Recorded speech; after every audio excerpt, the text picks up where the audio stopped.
Hello out there, YouTube. What's going on, everyone? It is DDunn here. I am the average gaming dad. We're back on Chicago White Sox. I know we streamed for, let's take a look. I think it was like 7 hours, a little over 6 hours, which was awesome. Had a lot of fun. But we're just trying to kind of cruise through this year. We're in the second year of the rebuild. Obviously, we're struggling. We're 2-8 our last 10. We've only won 38 games. So I think we're actually going to do worse than last season, unfortunately. But we had a really, really good draft. We had a really good draft, so we have that to kind of hang our hats on, look forward to. There's development going on down at the minors. Our pitching was really good. It's kind of fallen off. But just to recap from the draft, we absolutely nailed our first pick, Aldo Villar. 93 potential, 74 overall. He's 22. He's a switch hitter, plays first base with great defense. He'll probably start next year, just because we're that bad off, and we also traded away Josh Bell. Any capital that we had is gone. Is gone. So what did we end up last year? 69, nice, and 93. I think we're actually going to play worse than last year, even though we have an all-star position player, should have had an all-star pitcher. It's been a tough year. It's been a real tough year. Where is transactions? There we go. So just to kind of recap, if you missed it last night. So we get Jim Slade, a left fielder from the Diamondbacks. We give them Josh Bell, Justin Anderson, and Nick Maton. Pretty much anything that we had worth left. We get an A potential left fielder who's down in, I think, AA, but A potential. So a chance for him to kind of grow. We also, of course, drafted some outfielders. And I think one of the great things about our draft this year was we got help everywhere. We got infield help. We got outfield help. We twice, two guys that are going to be around 90 overall, hopefully, by the time they develop, but they're, long-term projects. We got two starting pitchers that are, B overalls. Manuel Mitre, he's relatively close to MLB ready. We'll still probably start him at single A or double A. And then we even got, a little bit of help in the pen with an 87 potential relief pitcher, Garrett Strange. Really long way to go, only 46 overall. But we by far had the best draft of anyone. I'm having a ton of fun with this series. I did want to stream Warzone today, and I was actually just got done played about like 10 games, and it's just, it's not bad. The game is not bad. It's just, I wasn't having a ton of fun, and I don't want to stream if I'm not having fun, so we're back here. With that said, I think what we're going to do is play a game in August. We'll do September call-ups, play a game in September, of course, play the moments in between then, and then depending on how long that takes and where we're at, we may go ahead and do the off-season. So, first we got to pick out the game. I would like to play Atlanta, I think. They're a really good team.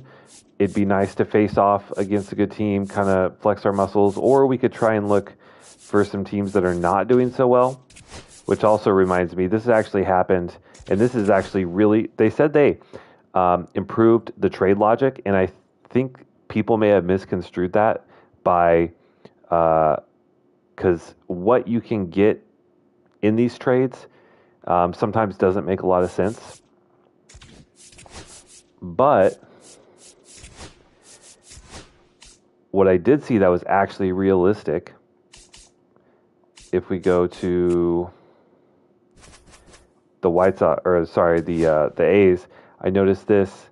So right before the trade deadline, they trade away Mason Miller, they trade away Brent Rooker, and Kyle McCann. So McCann, maybe not so much, but Brett Rooker and Mason Miller, two of their best players. Mason Miller, one of the best closers, and he went to the Tigers. So we are going to have to face the Reaper multiple times a year. He goes to a contender. So in that regard, I think that was pretty realistic. Anyway, I digress. I think, yeah, let's go play the Braves. They're a good team. We'll probably get our asses kicked. But we'll see.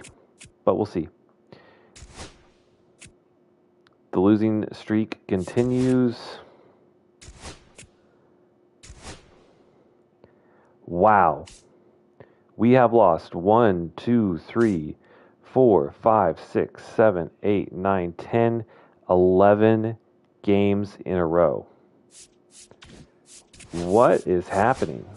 Obviously, the lineup's cold because we're always cold. Although some guys have stepped up. Last year, we had guys hitting below 200. And this year, our offensive production is actually better, I think. Is our pitching just absolutely melting down? Thorpe is getting shelled. 7 ERA, 1.8 whip. We'll swap him with Martin, get him back into the long relief role. Eder is supposedly on fire. Cannon, really struggling, but not too bad. 4.47 with a 1.23 whip is not awful. The bullpen is still okay. Steven Wilson, though, kind of falling apart a little bit. We need to find a closer. Maybe it'll be Pache, and we'll move Wilson back to middle.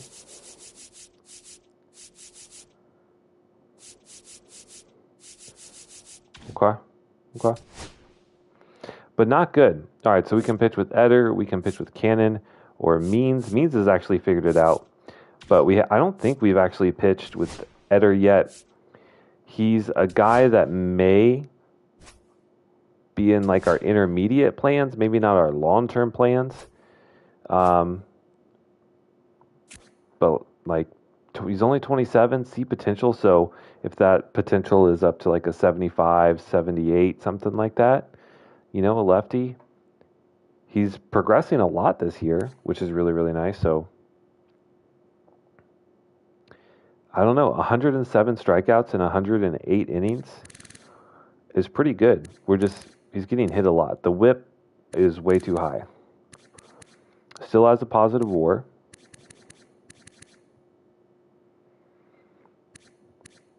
But the walk per 9 is up. Home run per 9 down. FIP is actually down. So, I don't know. We'll see. All right, so the Braves, they still have Michael Harris. They got Profar, Acuna, Olsen, Albies, Riley. All the guys who hit the baseball really hard. And we get a home game. Surprised there are as many fans as there are. Let's try and snap this 11-game losing streak, though. That is not good. Not good at all.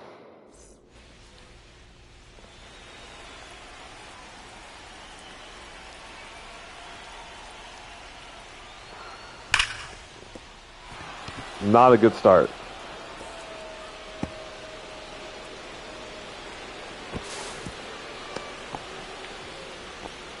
That one gets past the first baseman, gets all the way to the wall, and that is a lead-off double. Cutter just missed or got way too much of the zone.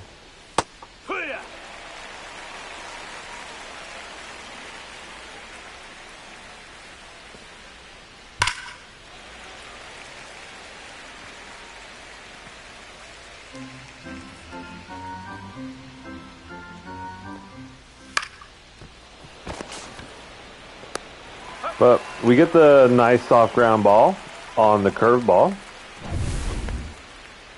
Get one. Actually located really well.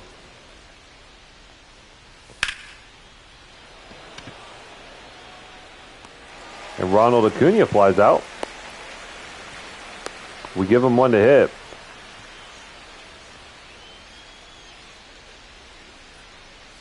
And now Matt Olson, former A's legend.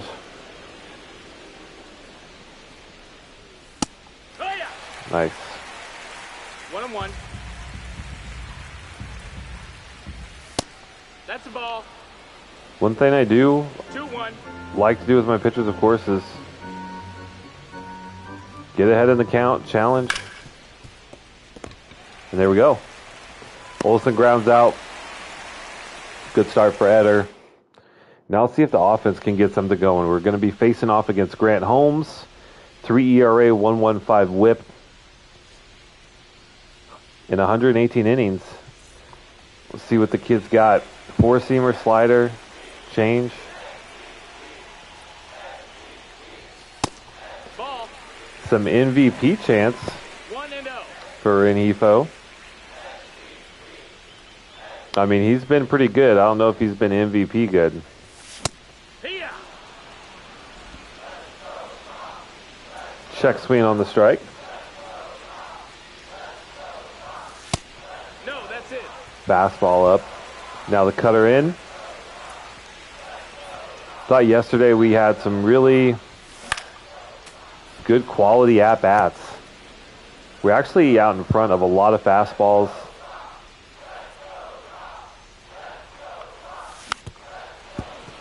Just still couldn't get much going.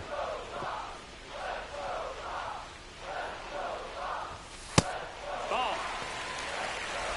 We got a full count. High leverage at-bat here. Renifo pulls this one out to right.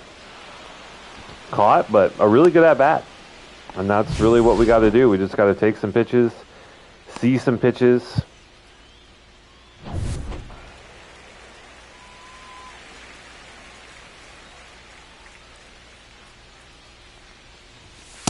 Here, what? It's 0-1.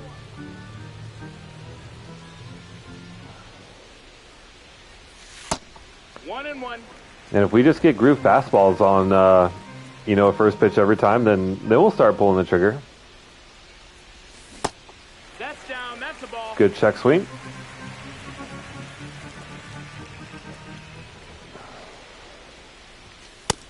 That's inside. Ball. All right. And Ruiz, with his speed, his stealing ability, sometimes a walk is almost more valuable than a hit, because he does not have much power. Swing through the high fastball.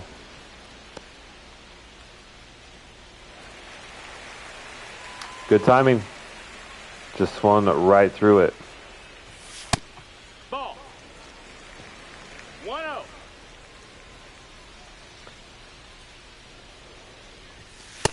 Ball.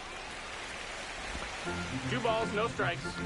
Vargas, what a Rule 5 pick.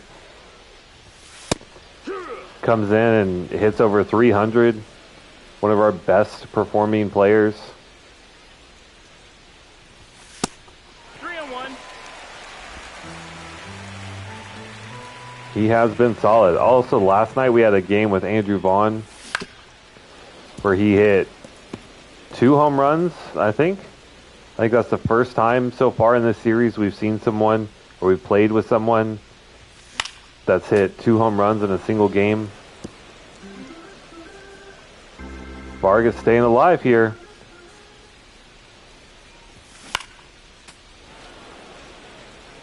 Fastball right down the middle. We're a little early on it.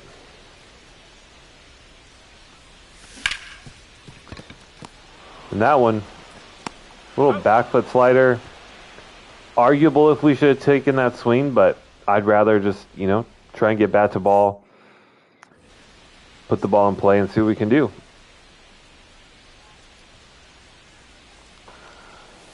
Hee-haw! 0-1.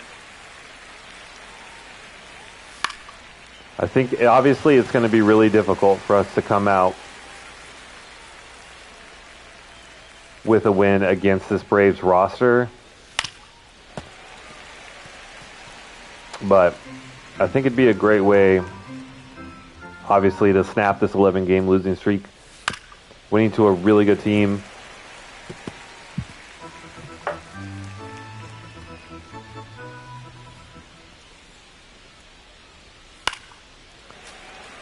And Eder kind of missing. We're trying to fish around the zone, and he really wants to just throw it dead in the zone.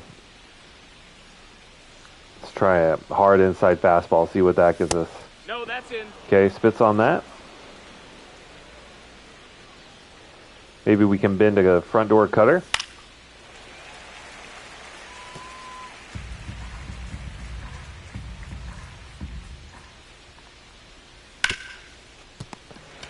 There we go, and the curveball gets us another out.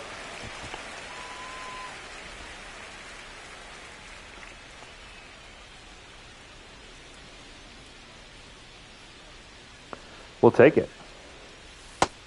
No, that missed. That's a ball.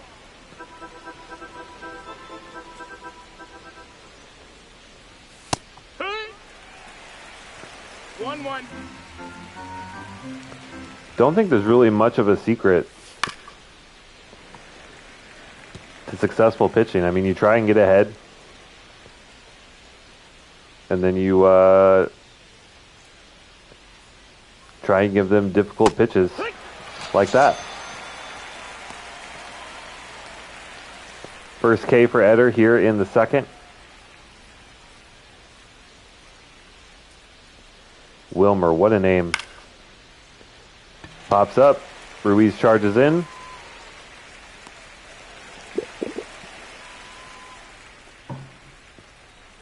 Be really nice if we could get maybe a potential upgrade on Ruiz. Given where his ratings are at now, if he were to get up to an 80 or so overall, you know, I think he would be he could be a potential all-star.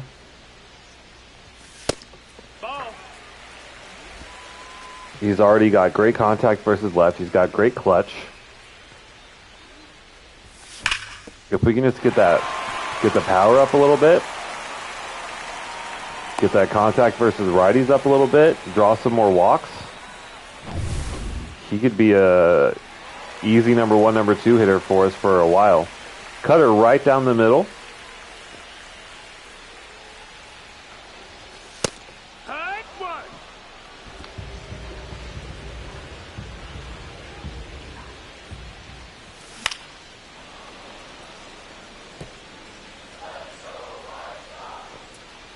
Oh, and 2. I think that's maybe our first time seeing an 0-2 count. We were really close to going around there.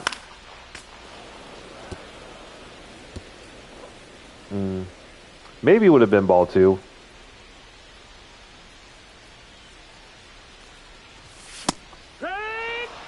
Ooh, and that's called a strike.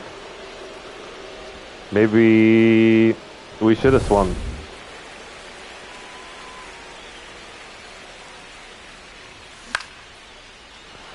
And then Theis, I mean, first pitch, fastball right down the middle. Going to be hard to get a better pitch than that. Even with early timing, could have easily been put in play. Another one there. But trying to see more pitches. Trying to work deeper into counts.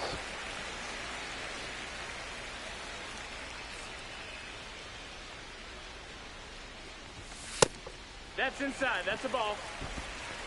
I'm okay with Colson. I was kind of hoping for maybe not, a breakout year. It is just his rookie year after all. So don't expect him to be amazing. But I was hoping for closer to, like a 220 average, something like that. Because he hasn't progressed that much. But he might after this one. Colson! Colson Montgomery. Ladies and gentlemen, pack your bags. Going on a trip. Next stop, Pound Town, the rookie, with his 5th home run of the year. And a no-doubter. 112 off the bat. 417 feet.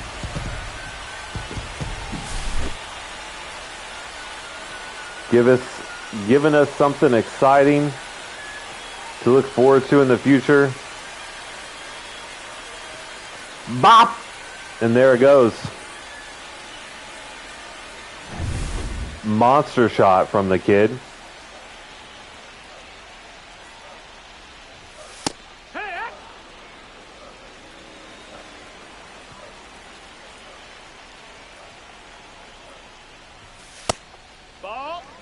And we get there, by taking some good at-bats, taking some pitches. So the strategy is working. Jolks sends this one down the third base line, but ultimately lands foul.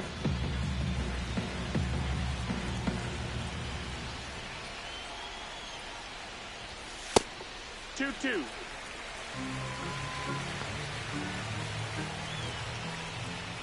I think it would be nice,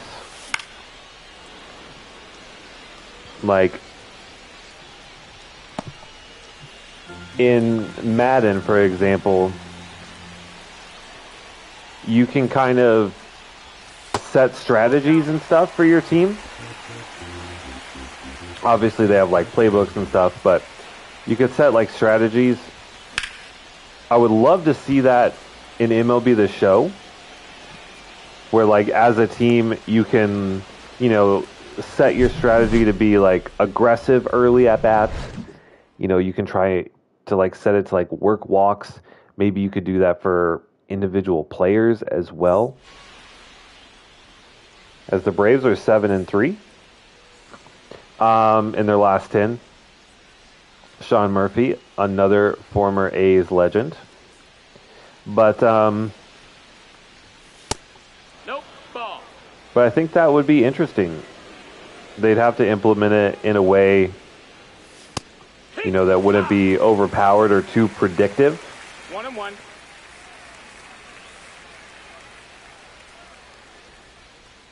Like if you just say you're going to take pitches, that automatically means that your on base goes up. Because then it gets a little boring. But it could be an interesting addition. As Murph goes down on the curve. Eder's curveball has been good today. We've gotten soft contact. Get a strikeout there. It's been more or less our go-to pitch when we're up 1-2, 0-2.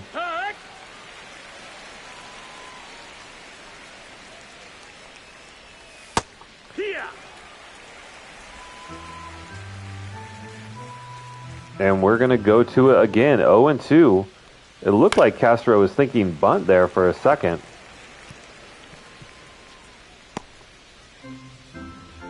Eric Rose, what's up?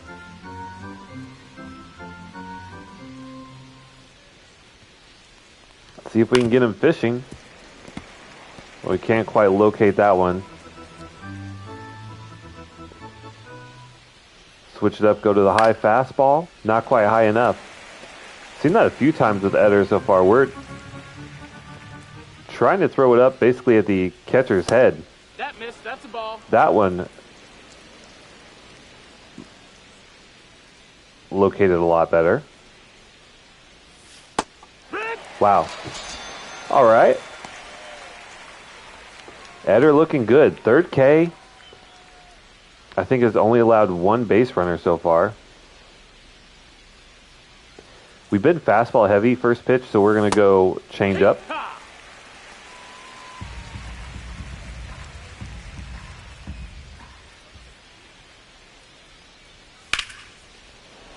Ooh, Michael Harris lays into that one. It's high and deep. Ruiz with really good speed and range covers the ground. And I think that's gonna end up being a trade that works out in our favor. We are averaging 0.8 runs a game in the last series. Not only 6 extra base hits. I mean, I said it about 1,000 times last night in the stream. 1-0. Going to Myrtle Beach tomorrow, Eric Rose. Okay.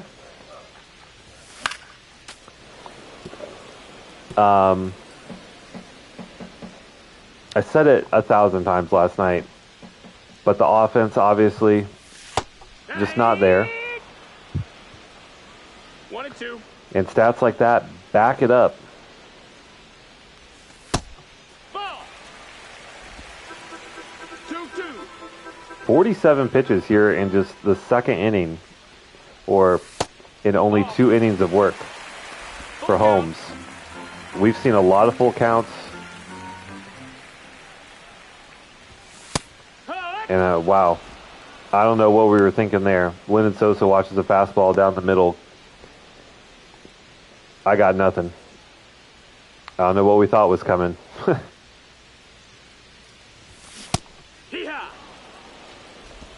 Did we just completely whiff on that? That was too early.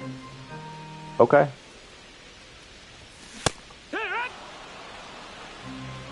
No balls, 2 strikes. Okay. That got him. And Renifo is plunked.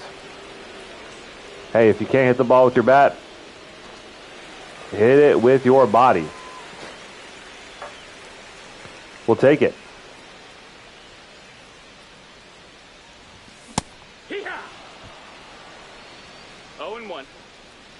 And we are really having a tough time catching up with this high fastball for some reason. That fastball right down the middle. Ruiz put some good wood on it. But only 30-something power versus righties and just really can't drive that. Pretty aggressive at bats, but we've been gifted some fastballs. That's a ball. 1-0.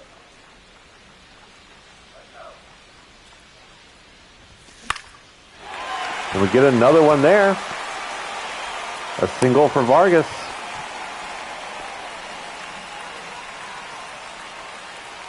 And that's just what we need more of. Bond's 1 for 1. Yeah. I mean, Holmes has proved that he's willing to give us some hittable fastballs. That's a ball. So we just got to wait for him. And it looks like the Braves got Giolito and Elder up in the pen. Little double barrel action. Ball. Okay. Favorable call there. Slider up on the black.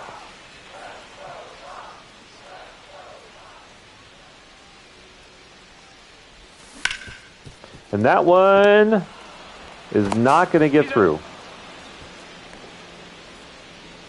Struck pretty well, but all in all, I feel encouraged. You know, we're getting deep into counts. We're hitting the ball well. Or at least we're hitting the ball well. They're not all going for hits. In fact, many of them aren't. Jurickson Profar quickly finds himself 0-2. And we've used that curveball a lot in 0-2 counts, 1-2 counts, so now we go high fastball. Doesn't bite, but we will use that curveball now.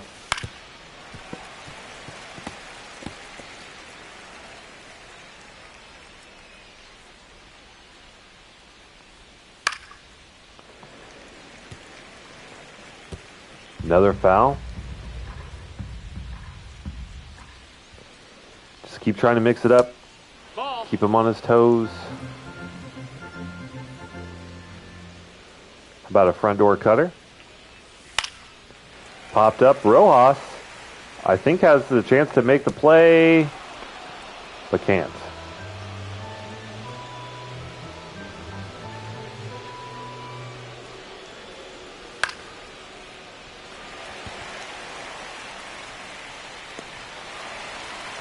Nice soft hit there. And Acuna, last time we kind of grooved him a cutter right down the middle. No, that's up.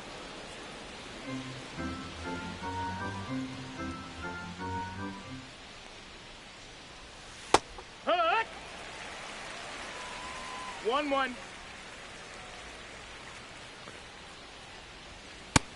That's a ball. Plays off the high fastball. Obviously a great hitter. Ooh. That cutter, man. It has missed from time to time.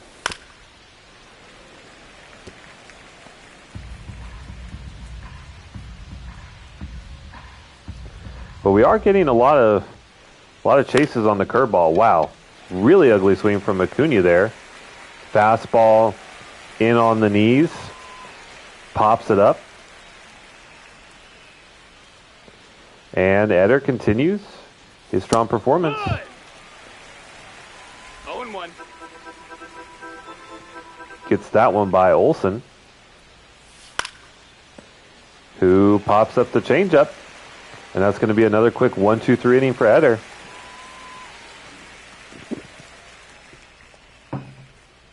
Obviously, a little bloop and a blast ties this one up, but all in all, I feel really good about our start.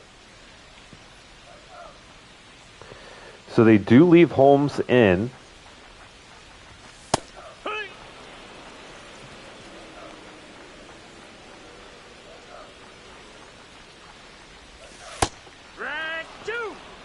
And he does get ahead in the count against Rojas, 0-2. And gets the strikeout on the curve. Got him. I mean, once you get ahead in a count, you can do a lot of work. And they're going to pull him. Okay. So now we're going to face Lucas Giolito. Ball. 1 ball, no strikes.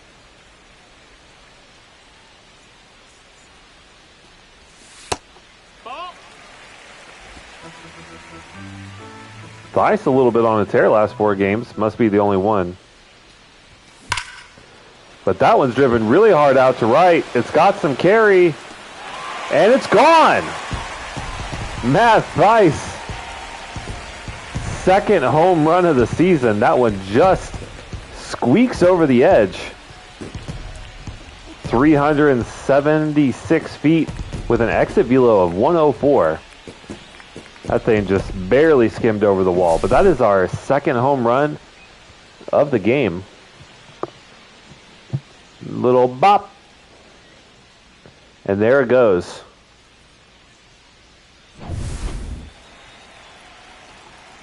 Beautiful. Speaking of home runs, here's Colson Montgomery, 1-0.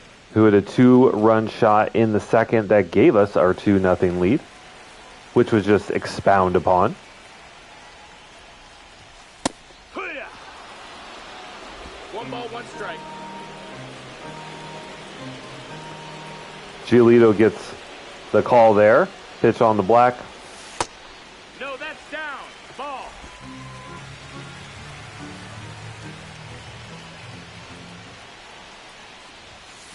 Strike 2. Okay. Tough pitch to do anything with anyway. Ball. Wow. Really good take there.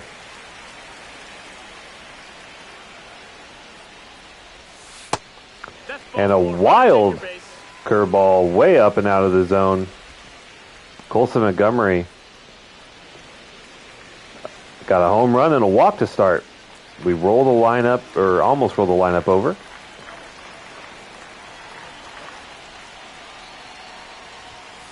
Hack. All right, nice hard fastball low in the zone. That's fine. Too late. He's in there.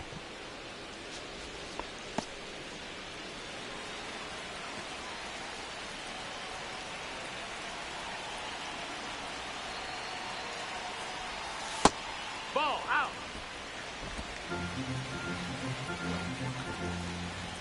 Like what I'm seeing. Oh, wow. That was the pitch. That changeup just hung.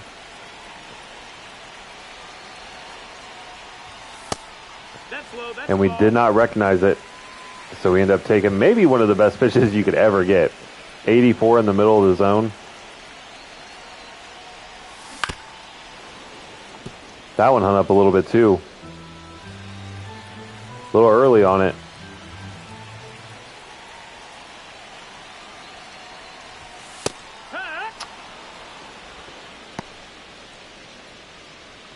Tough. Strikeout for Giolito. I feel like I knew it at a certain point, but it was just too late. Now Lennon Sosa up. Take a crack at that first pitch fastball. If anything, just to show that we are willing to pull the trigger on the first pitch.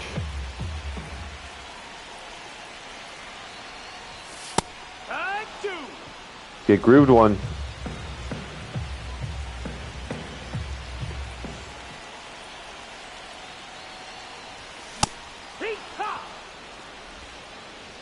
Really bad swing there from Sosa, but we get another one. Matt Thaiss with a little solo dinger.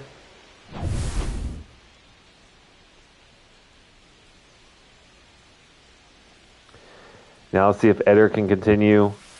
Here in the fifth, only 51 pitches so far. Has been really efficient.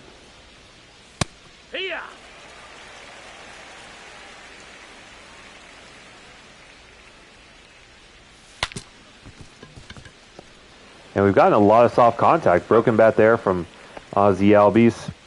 And an easy ground out.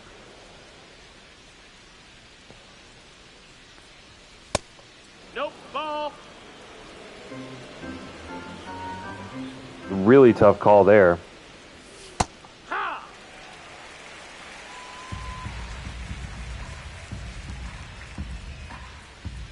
Really, really tough call there. Nice. 1-2. Let's see what he can do with the curveball. Chops it. Good snag from Vargas. That's it out. And another 1-2 out.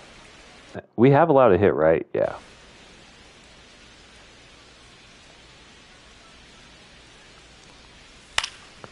Ooh, dangerous one there. Very, very dangerous.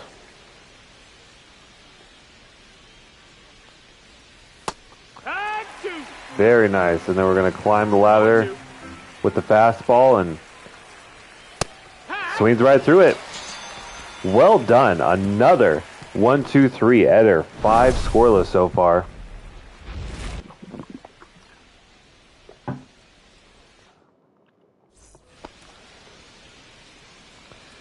Something I'm not used to. Offense playing patient and playing well. And, I mean, our pitching is actually... It's in a bit of a slump right now, but there was a time where, you know, we were top 5 and, you know, home runs allowed, ERA. I think at one point we were like second in the league in ERA. So we've definitely had it.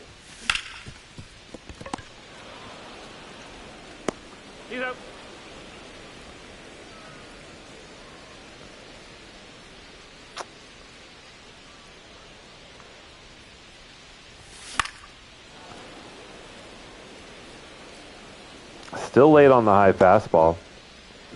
Closing in on 100 hits for the year is Ruiz. And especially since,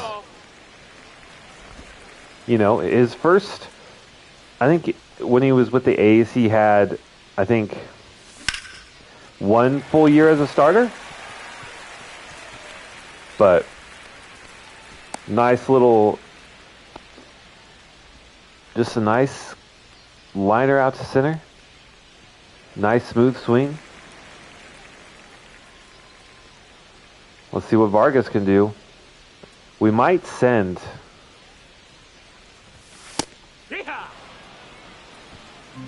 No balls, 1 strike. I'm sending Ruiz here. Oh. Hey!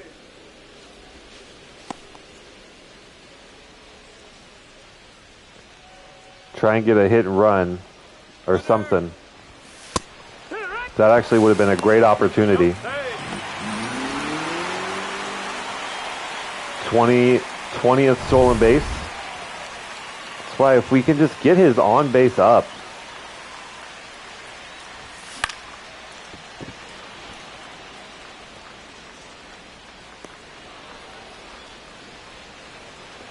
And that was a mistake. On the tag, you're out. That was fielded way cleaner than what I thought. I don't know what exactly I was thinking was going to happen. But a lot of times you see guys, you know, clean catch like that, but they don't really collect themselves expecting to throw. I don't know what I thought, but that was a really bad call from my part. He's out.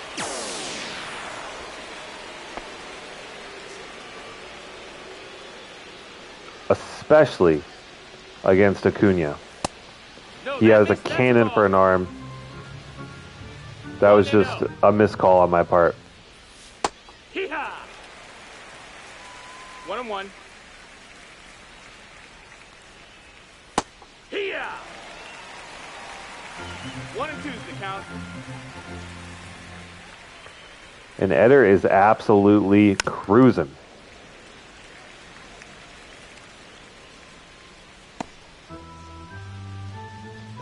"16 pitches a couple innings ago, but has been very efficient." Maybe should have got the call there. But he gets it on the changeup away. 5th strikeout. Now I think we saw that his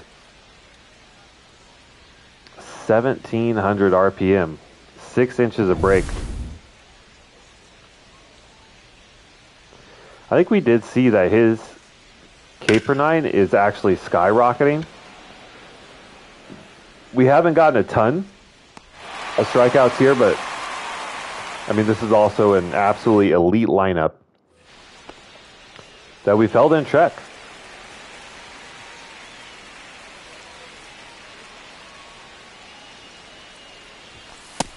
Ball, that's up. Still got Giolito on the bump.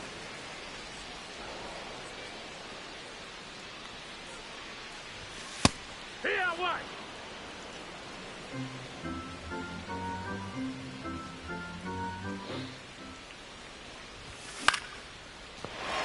And Vaughn's going to get himself another hit.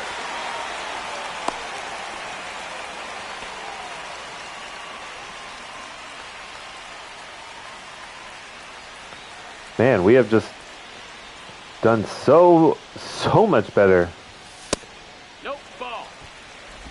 than what we normally have. Just the at-bats and the outcomes have both been good. Rojas sends this one, and that is foul. Oh, by inches. That one really, really close and could have possibly driven in a run. Take a look here. Wow. I mean, a millimeter Ball. away from being a fair ball. 2 balls, 1 strike.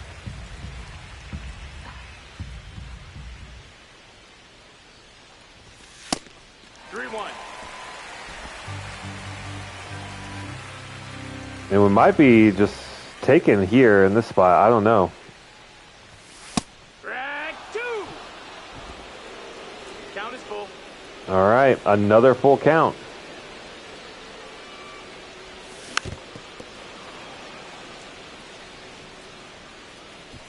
Just make contact on the inside changeup. Good timing. Just a tough pitch to really do anything with. And that one, just a lazy fly to center.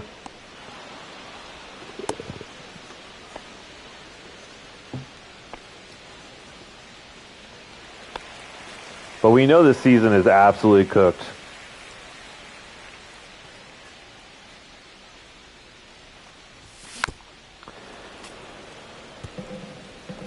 So we're just looking for some hope for the future. Once again, same thing at the end of last year.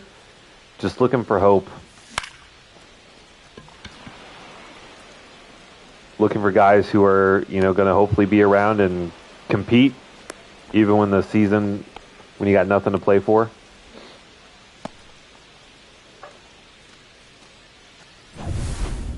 All right, Colson Montgomery has the home run, had a walk in his last at-bat.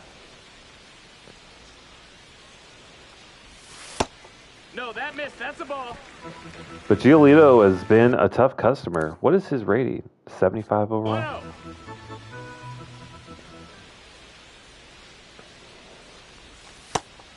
Hasn't really made it easy on us. But 2-0, I think we should probably at least take one strike.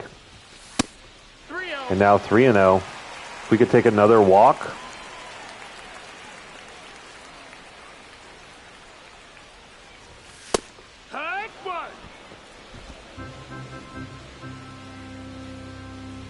And that's a good pitch to swing at. 3-1. It's all right. We got a full count.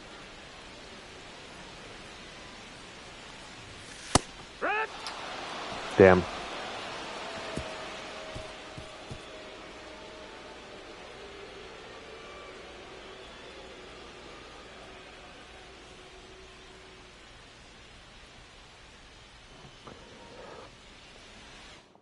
That was tough. I think in that specific instance, I was just thinking there's no way he throws another fastball. I'm just trying to predict. And obviously did not work out for me. We've had 2 or 3 strikeouts looking, which feels weird because we swing at everything, but I'm almost like okay with that.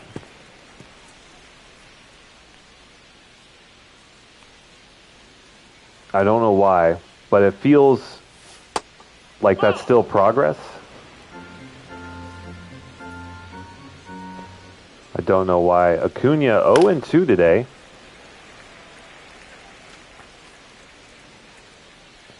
Possibly about to go 0-3 as that curveball just catches the inside zone. A backwards K for Acuna. That's just a really well located pitch. I mean, you want a curveball, I think, a little bit farther down.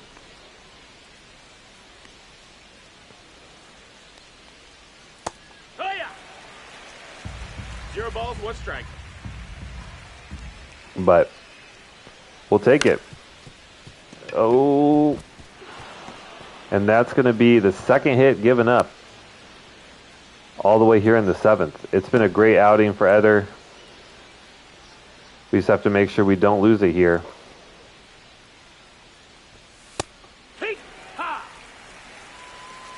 Starting to lose some of the velo a little bit. That fastball only 92. Nice. 0-2. We're just going to try and bury a curveball.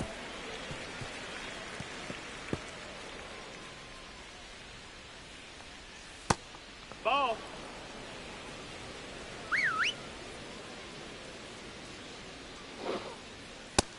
Nope. Ball. Really close pitch there.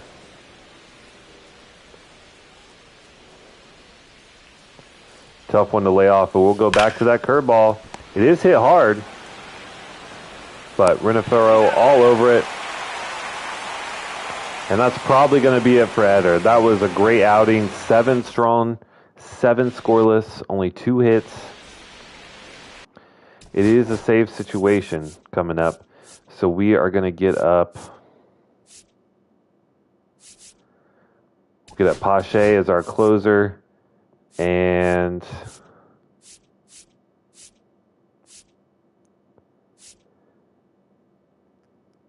we'll get Antone up as well. And it'll be Antone coming in. Pitch for the 8th. All right, Dylan Lee, slider, four-seamer, changeup. Okay, there's the front door slider. Facing off against a lefty for the first time in the game. Right two. No balls, 2 strikes. And I think we hit lefties a little bit better than righties, so this could work in our favor. But these pitches are not coming in fast at all. And we're way out in front.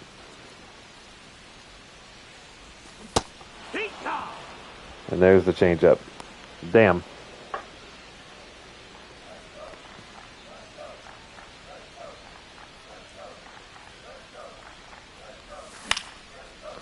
We had timed it up really well. But it's not solid contact.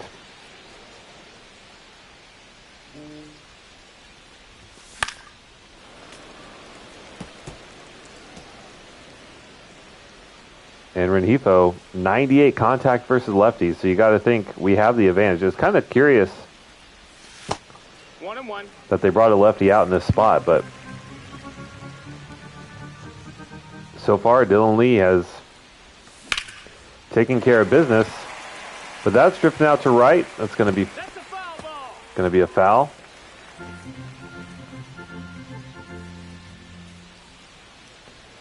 I'm not sure we've actually seen a fastball yet.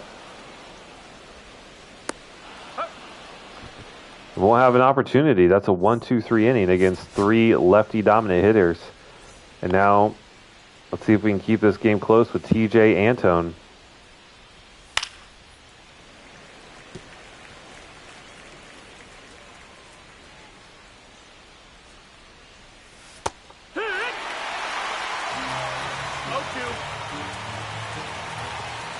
And so far, so good. 0-2.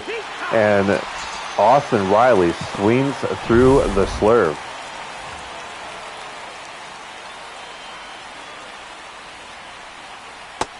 Nope, that's outside. Ball.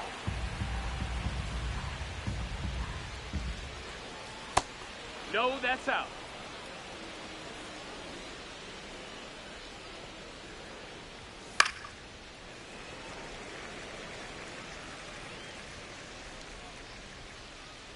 We have to offer Flores something inside. Unfortunately, he just kind of scalps that sinker inside out and bloops it. Flores, though, not a bunch of speed.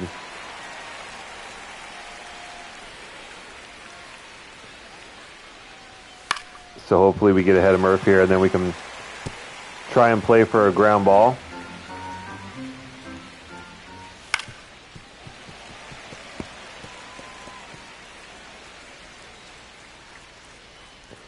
That big slurve, got him.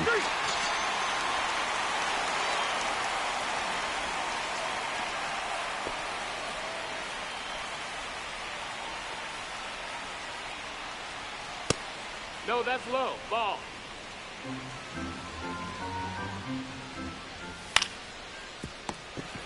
Another great snag from Vargas. His defense has been really solid today. He's gotten good jumps. Pretty much every ball hit in his direction. And now it's going to come down to the closer.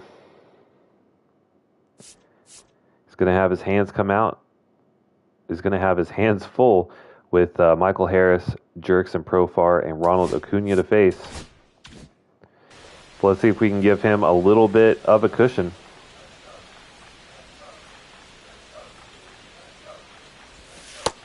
Ball. Like I said, we do hit lefties really well. And the lefty on the bump. 1-1.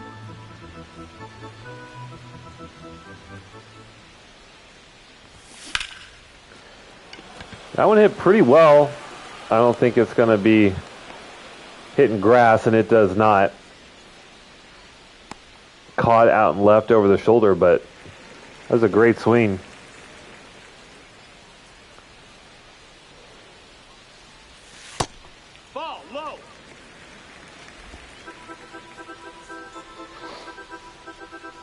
Vargas, another high contact versus lefty guy. That's a ball. 2-0.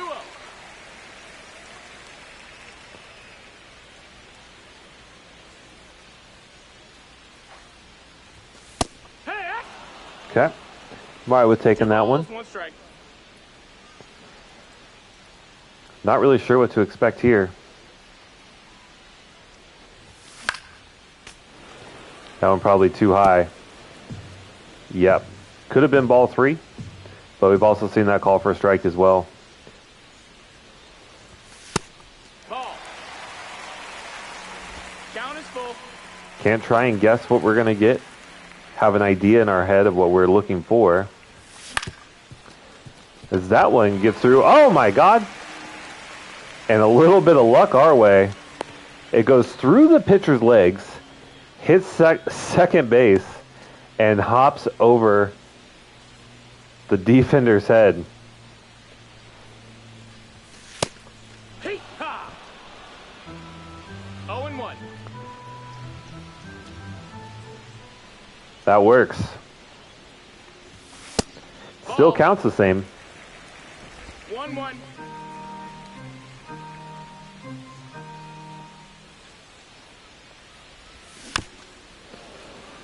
Ooh, way out in front of that slider.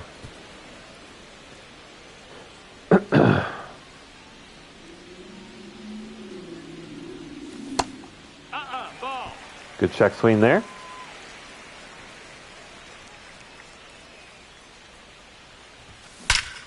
And that one barreled out into left center. We don't have a ton of speed on the base paths, but I think this will score a run. The throw to home plate is in time. Oh, man. Vargas just too slow.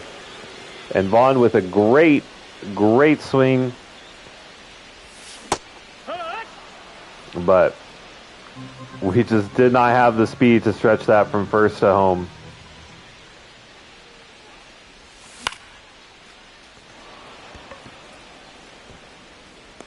Tough. We really could have used that extra run. But here we go. We got a chance to take a game off of one of the better teams in the league, as we come in with a 11-game losing streak. Pache. 0 saves so far. But other than that, great statistically. That's high. That's a ball.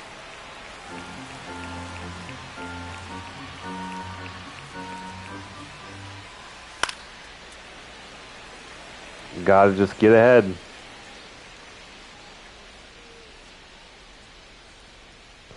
It's worked out really well for us, being aggressive against these batters.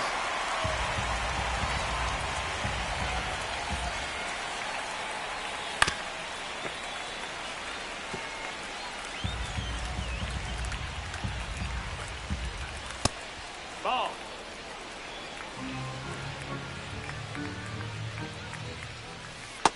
That's a ball. Ooh, wow. Count's full. That one really close.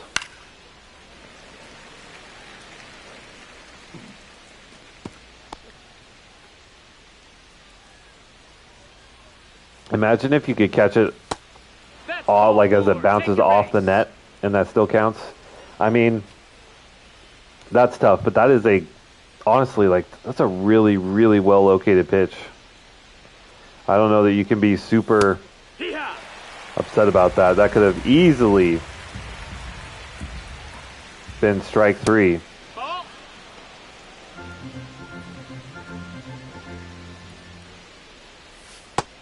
No, that's out.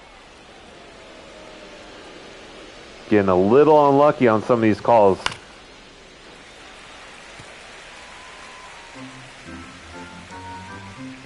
The placement's definitely there. We got a full count.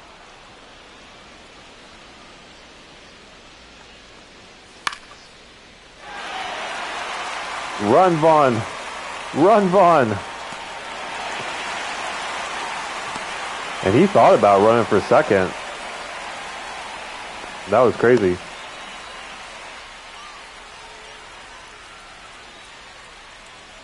So that obviously helps us a lot. Acuna just 0-1.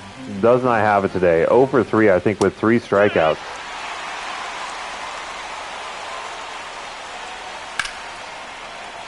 Ooh, and that one hit pretty hard.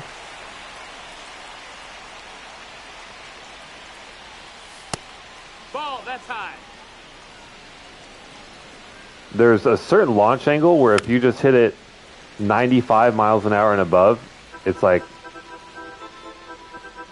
almost a guaranteed home run. So hitting it 92, 95, that's still home run territory, especially in this ballpark. And that's going to be another strikeout for Ronald Acuna. Came in hitting over 300, might actually leave today hitting below 300.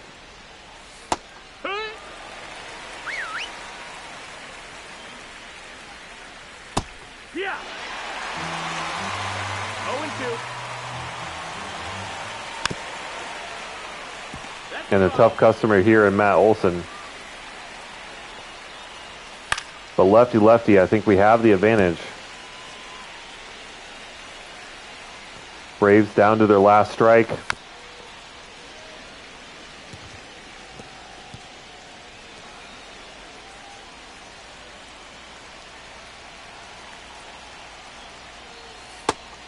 And we got him looking. We snap our 11-game losing streak. Yay! Yay! Woohoo! White Sox win. Not much. Not much. But we do today. We snap our 11-game losing streak against a really good Braves team. It's kind of what we were hoping for. Just put together really good at-bats. Eder had a great outing. 7 innings, 6 strikeouts, only 2 hits, no walks, and no earned. Home runs from Theis, from Montgomery. Andrew Vaughn went 3 for 4. That's not bad. That's not bad. And we tend to go down swinging a lot. We did not. We had some strikeouts, but not just whiffing. All right, let's go ahead and wrap up this month as we sweep the Braves. And now we're on a little bit of a tear, and we're up 5-4 in the bottom of the 9th. Tyler Gilbert on the mound.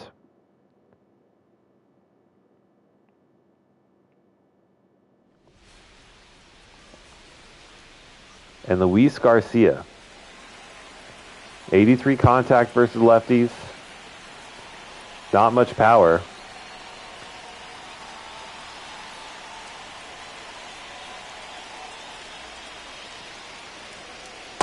Ball.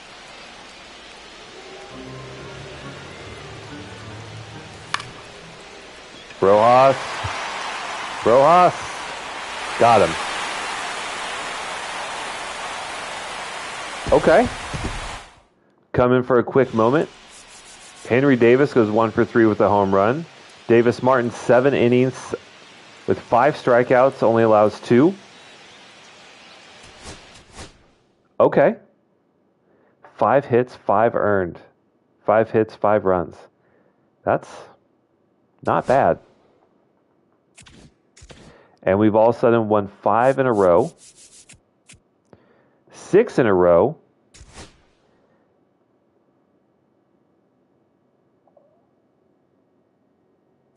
We've won 8 of our last 9.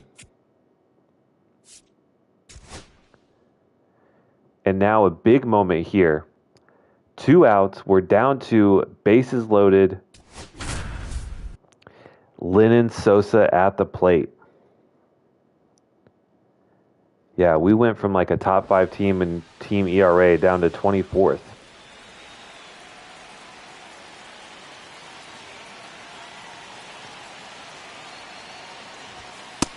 That's a ball.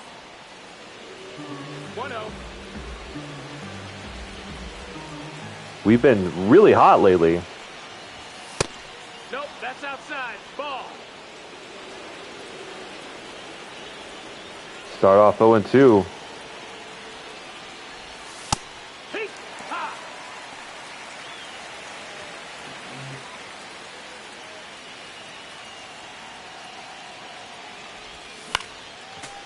Oh, that was the pitch, man. That was the pitch.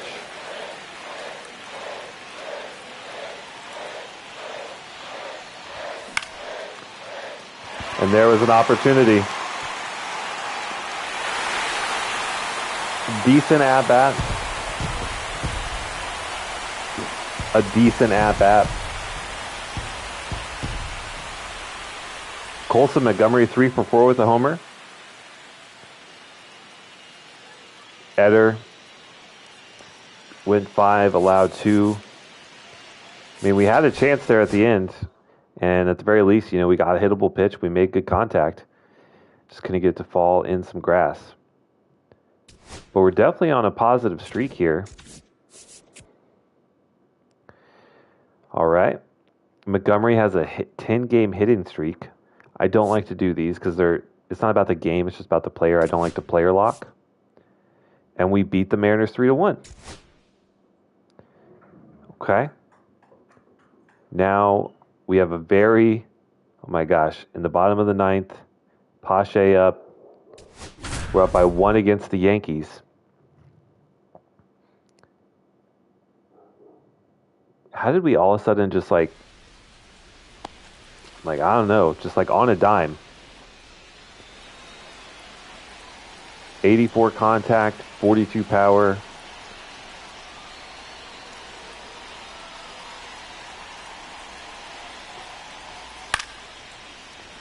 And we get a pop-up on the first pitch.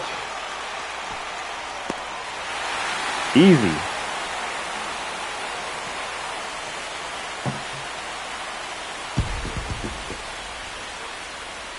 Bryce Wilson continues to pitch so well. 6 1/3, no earned, only 4 hits. We're loving it. And we're winning a lot right now for some reason. Obviously, it's a little too late. But this has been a really good 3 weeks. We're 48-85. We take our first 2 games versus the Athletics, and we get a sweep. What's going on? The rotation is red hot.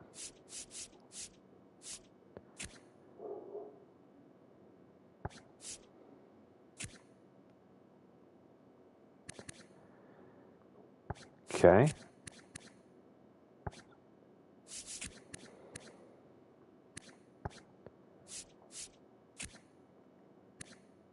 I mean, look at these 2 seasons, man.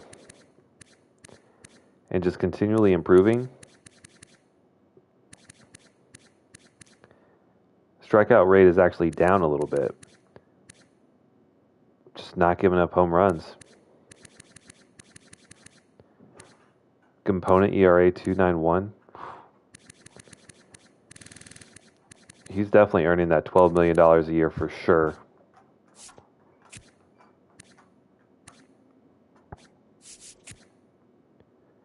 Even John Means at 32 years of age is still improving. Pitching really well. 2.49 ERA, 104 whip in his last 61 1/3 innings.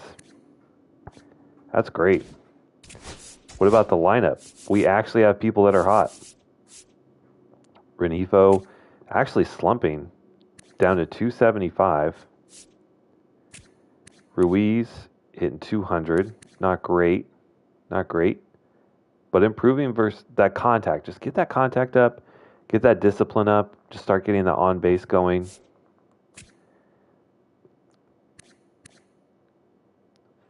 Vargas. Okay. Vaughn slugging .725, has 3 home runs in his last 40 at-bats. Okay. And Colson Montgomery getting real hot. All right, last 37 at-bats, hitting .378 with a .649 slug. 2 home runs, a triple, 2 doubles, and 14 hits in his last 37 at-bats. That's phenomenal. Like, still tough to see the contact versus righties going down. Like, obviously that's not what we want to see from a rookie, but that's really encouraging.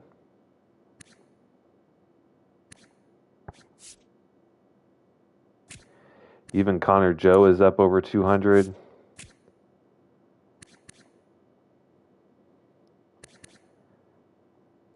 Henry Davis getting a little better.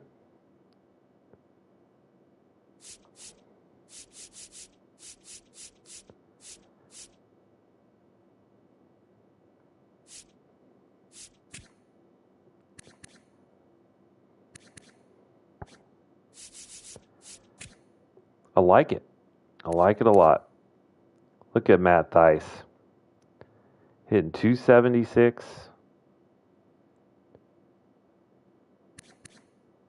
All right. All right.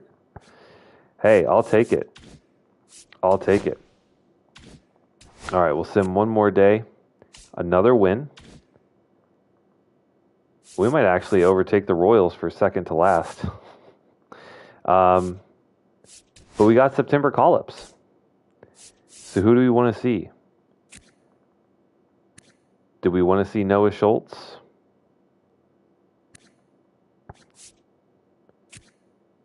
Even Hagen Smith? Jerpy? Marcelo Mesa absolutely getting shelled in the minors. Not really, but I expect him to be a bit better. 86 hit per 9 in Double A. And he's given up 57 hits in 59 innings. That feels kind of weird, but is what it is.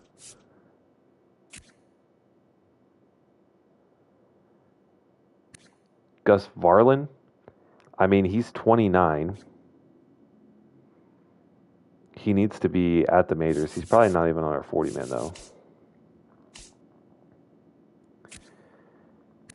Maybe we give Kyle Teal a look, but he's not hitting the baseball very well. Rather just keep him in the minors and protect him.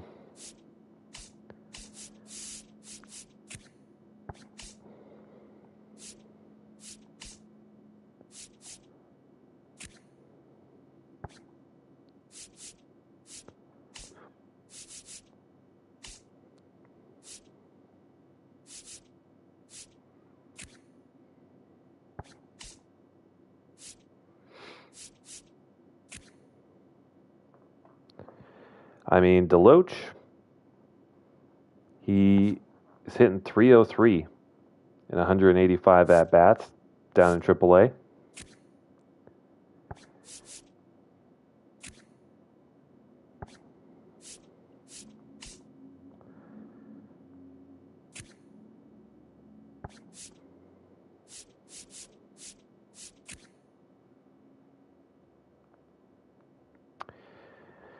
Could give our round 1 pick from last year a look.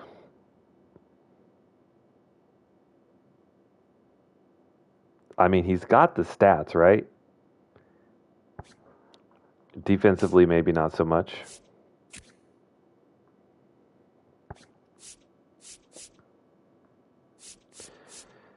All right.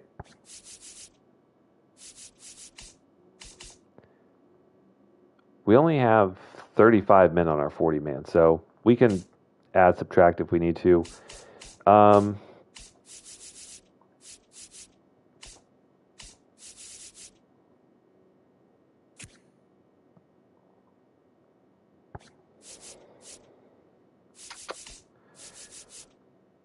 Let's see. Owen White, he's pitching really well down in AAA. We'll bring him up. And who we bring up? Art Harrington. Probably Jesse Schultens. 31 years of age. Probably needs to see AAA at some point. And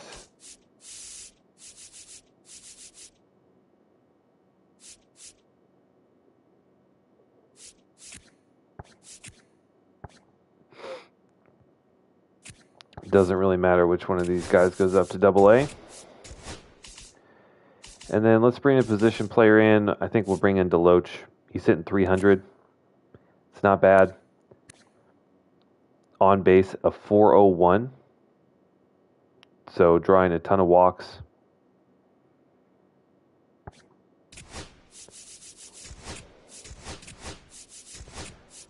And there we go. Not really exciting,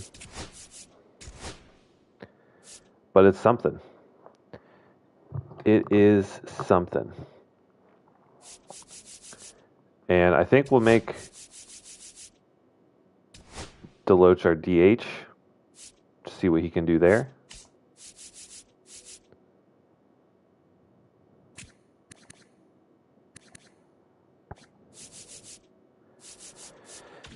And we'll see how he fares. Not really much to do with the pitching location. Owen White. Oh. He has 75 stamina. He could potentially be a starter. We'll see. All right. What time is it? It's almost 6 o'clock. It's nice to see that we're on a tear. I don't want to play COD right now, Justin.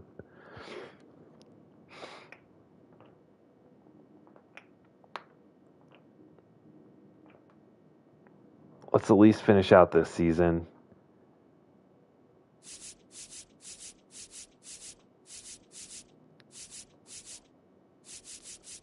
We'll just sim the rest of the season. See where we land.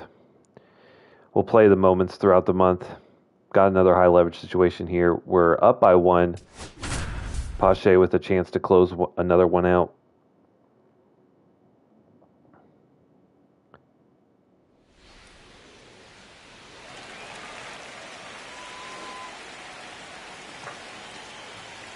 Only 47 contact for Will Brennan. Just try and get ahead. Nope, that's the ball. That's really tough.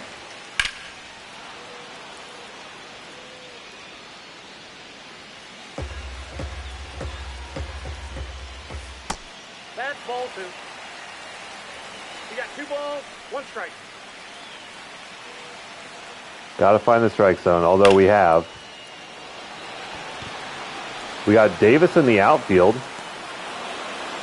Makes the snag, and we get a win.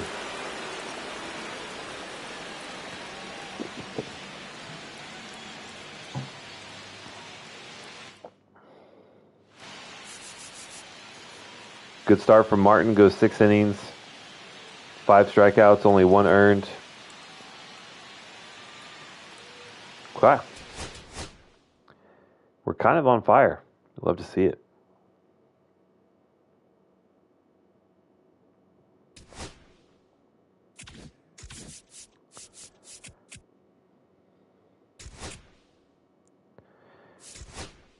Little blister for Montgomery. And now we have a tie game in the top of the 9th. Vargas is a home run away from the cycle. I don't like doing the player locked ones.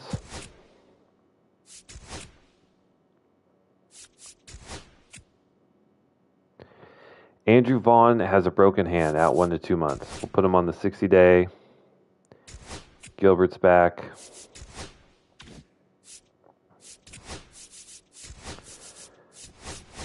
Just everyone is hot.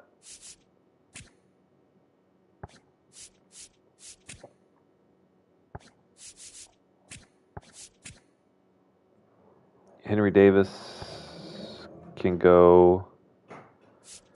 Never mind.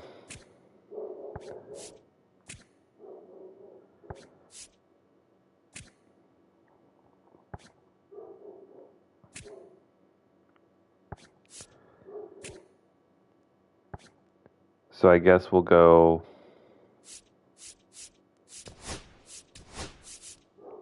Thies to play first.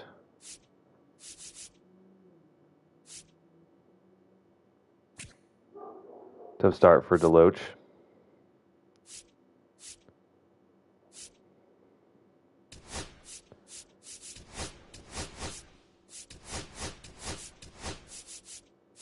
And then Davis will catch.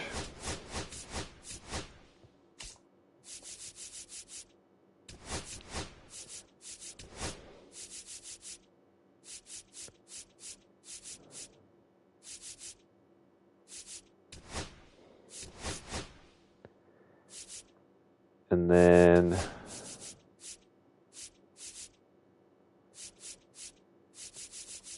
let's see what he can do. Put him in here as well.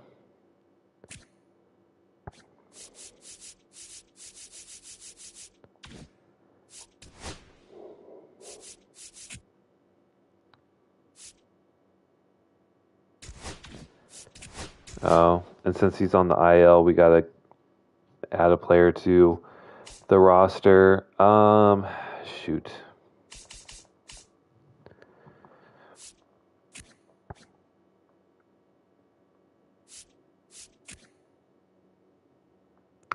Elko actually has decent ratings.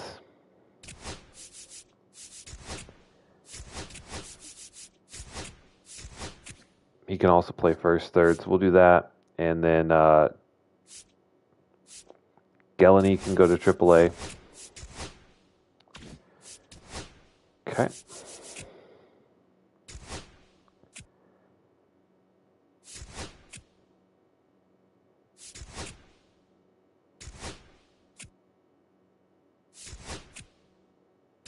And we are winning a lot. All right. Down by 1. The Royals are down by 1. We got a chance to close it out. Pache on the bump. Gleyber Torres at the plate. See what we can do.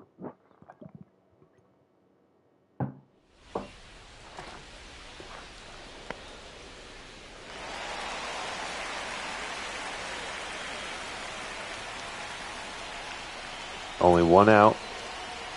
So we really need not that. Oh my God. Ruiz actually caught that.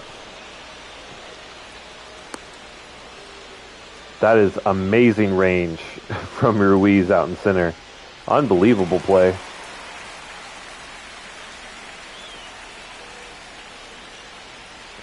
An old man Salvi.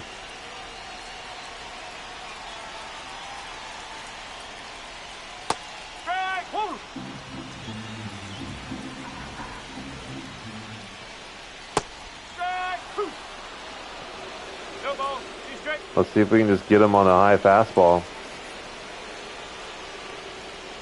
That's the ball. There we go. And we win again. This is going to be 2 phenomenal months of baseball in a row, it looks like.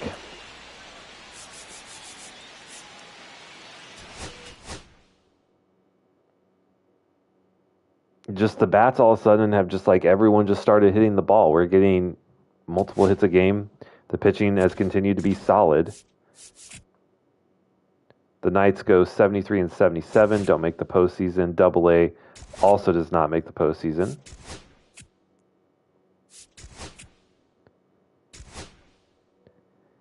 And let's just simulate. And simulate again. All right, so we finished 64 and 98. Obviously not good enough for the postseason. Better luck next season. But we finished really strong. We double our win total in essentially 2 months. Let's take a look at the stats for the year, see if we have anyone competing for awards. So Rengifo obviously was an all-star. Edgar Quero down in Double-A gets an all-star nod. Was that it? Our only minor league all-star? I guess so. All right, so let's go through our stats for the year. I guess we'll do it this way. All right, so means we pay him 17.8. He comes in, really struggled out of the gate. Part of the reason why I think we just struggled in general out of the gate. But finished strong with a 3.31 ERA, his worst since 2022, with a 1.2 whip. 1.8 WAR though, so still positive.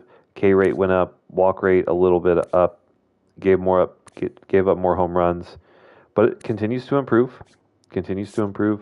Bryce Wilson, 3.61, so didn't quite improve over last year. Otherwise, I probably would give him maybe like a little bit of a potential boost, but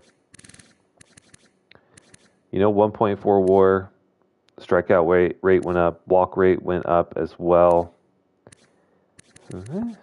Not bad. Davis Martin, just even worse than last year. I don't know what it is. Maybe just the lack of high velocity, but I would like to get him out of the lineup for next year. Not technically a rookie, Drew Thorpe, but his first full season of starting, he pitches 140 innings at a 5.27 ERA and a 1.52 whip, which I'm a little surprised. But the K per nine goes up a lot. Walk and home run rates go up a little bit. So positive WAR, but we got to lower that walk rate and home run rate for sure to continue to compete in the majors. And then Cannon, same thing, not a rookie. Pitched a lot in year one, went back down to the minors for a year, and then comes back. 138 innings of work with a 2.86 ERA and a 107 whip. A lot of really good progression. 2.8 WAR player. Like, that plays. So, and even Eder. He goes up, his potential goes up to a B. So that's kind of a big deal.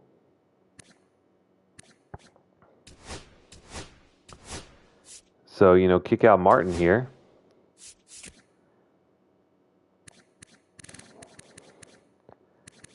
My goodness. 2.2 WAR.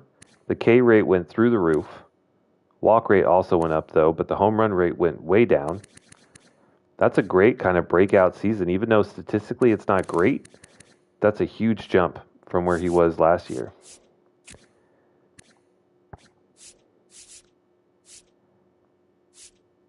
That's great.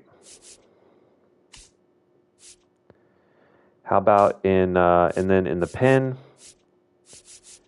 let's see.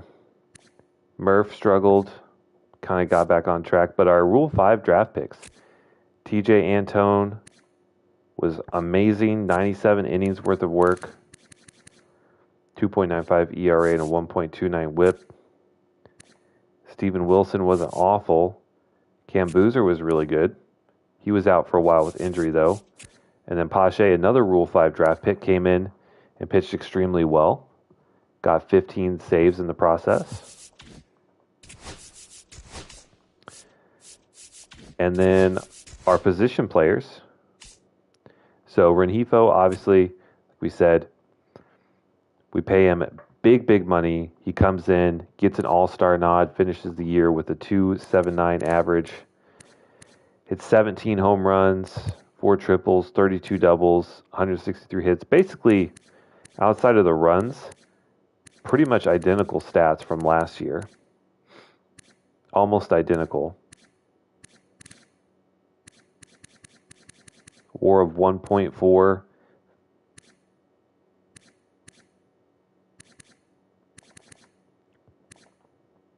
So that's kind of awesome. We see some really good progression from Estuary Ruiz. 27, he's still fairly young. So, this year was a big step up for him. Career high of homers in 8. 7 triples. He almost doubled his walks. We need to steal more bags, though. 32 stolen bags. Nothing near what he did in 23 with 67. And he had more at-bats and more walks. and more hits. So he was on base more, but just didn't steal for some reason. Wonder what his stolen base percentage was. 84%, which is even better. So he just needs to steal more. He just needs to attempt to steal more. 2.4 WAR. I mean, this is good. This is a really positive outcome from this trade. Definitely looks like he's going to be, a solid starter in center field for us. The speed, the range, really, really good. Really, really good. Just keep getting that contact up versus righties. Keep getting that discipline up, and I think we'll be in a good spot. Vargas, a Rule 5 draft pick, comes in and balls out. Hits 275, which is a career high, except for that rookie year. 334 on base and a 403 slug. OPS at 737. 4 triples, 27 doubles, 12 homers. WAR of 3.7. And continues. Those are some really big jumps for someone who's 34 years of age. Like, that's phenomenal. That is absolutely phenomenal. Montgomery in his rookie year ends up going up +7 versus lefties. Would have liked to see a little bit more growth versus righties. Defense goes up marginally. Everything else, not bad. I mean, I said, I was hoping in his rookie year he'd hit around 220. He ended up hitting 232 with 12 homers. Strikeout rate is way too high. We got to work on that a little bit. And obviously the slug. But for a rookie campaign, positive WAR of 1.5, I am okay with that. Connor Joey pulled out of free agency. He will not likely be back next year. Matt Thaiss, he's 30. He progressed. He had a decent-ish year. Julks improved a lot. We're seeing some growth, finally. Rojas, whose potential went up last year. Not much growth versus in the contact department, though, which is what we really, really need. Bobby Dahlbeck improved a lot, but is still terrible. But we're seeing progression. We are seeing progression.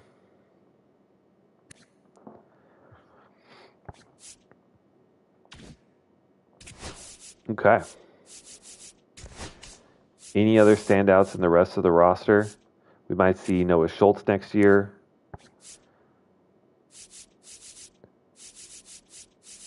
Our pitching prospects are young and looking good.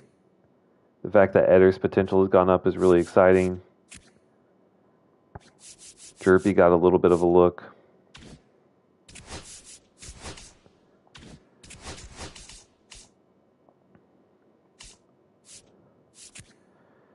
Kyle Teal, would have loved to have seen a little bit more improvement from him, but he'll likely be our opening day starter behind the plate, or maybe in the outfield. Maybe plays corner outfield. We'll see. Him and Henry Davis can compete for some time.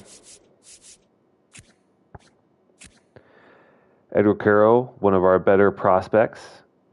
Huge bump. +8 power versus lefties. So that's awesome. Vaughn had a good year. One of his better years, actually. So we saw some progression. Any other minor leaguers that are making big jumps?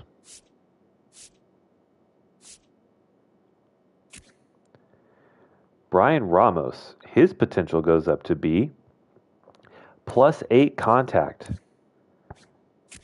versus righties. That plays. He's only 23, so he'll continue to grow. That's really exciting. That's actually kind of big. So our third base, which is a real weak spot for the team, doesn't look awful, especially with Vargas here. Then we got Colson Montgomery, who had a decent rookie year. No one behind him really did much.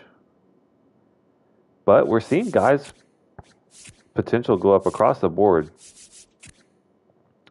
J.J. Weatherholt, still a fairly long ways away.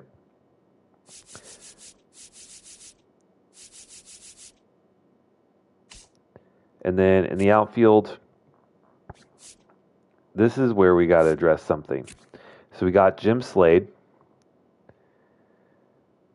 in the trade. He's going to stay in the minors. He's only 19, but some big power versus righties. We just got to get that contact up. Defense is pretty good. He should improve quickly with A potential.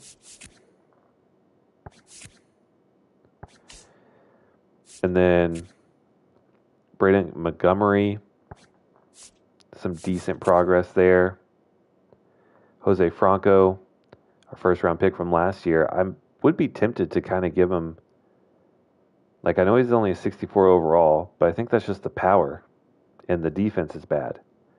Contact, maybe another year in the minors. We'll see how he plays.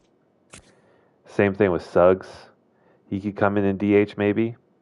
Has great power, which we desperately need.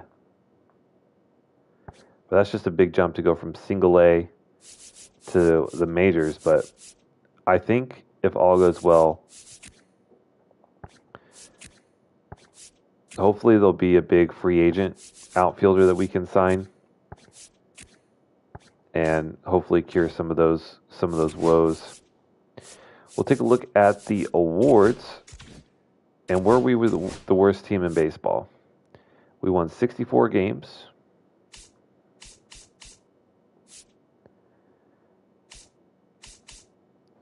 We were the worst team in the American League. And we were the worst team overall. Which is not, just hear me out, right? The worst team, so we're going to have a shot at another, hopefully a top 5, hopefully a number 1, number 2 pick. We will get to see our second overall pick from last year. He's probably going to start in the majors next year because he's that good. A generational talent. And if we can sign a couple free agents, we can improve a lot. The pitching was solid. Just get a couple more bats, and we could be. I know it sounds really weird, right?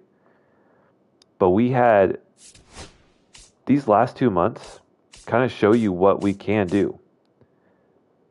We easily went above 500 here and way above 500 in this month. So if we can just be a little bit more consistent,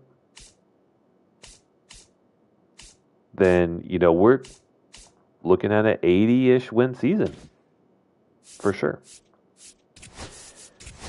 I know it seems kind of crazy, but MVP goes to Gunnar Henderson.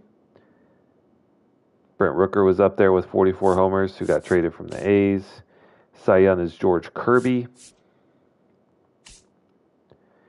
Batting title goes to Nathaniel Lowe with a .306 average, 13 home runs. Leader of the year is Matt Strahm, a guy we kind of thought about going after, but just didn't think we really had a good chance of getting. Luis Rosa gets Rookie of the Year. Colson Montgomery was up there, which is kind of nice. But, he hit 261. The thing is he's never going to get any better, and Colson Montgomery has a much higher ceiling. Hank Aaron goes to Aaron Judge. And then we'll just kind of scan through these so you guys can watch. And I will... Vargas with a Gold Glove, second place at third base. Lawrence Butler gets a Gold Glove. Brent Rooker, Silver Slugger at DH.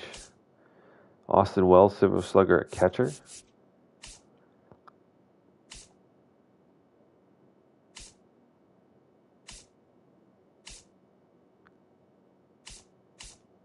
So I guess that's it. We got second place for a Gold Glover, second place or third place for Rookie of the Year. And I guess we'll go ahead and get to the offseason.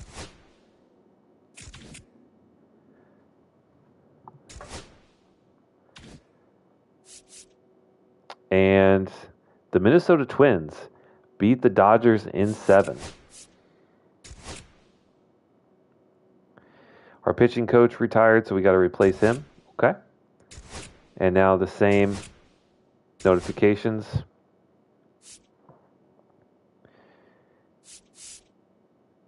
Clayton Kershaw finally retires.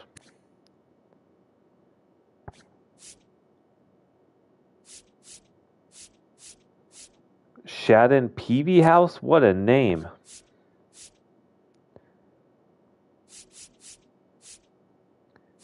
Colin Ray, Easton Lucas, Whit Merrifield, Austin Nola, Yu Darvish, Jose Abreu.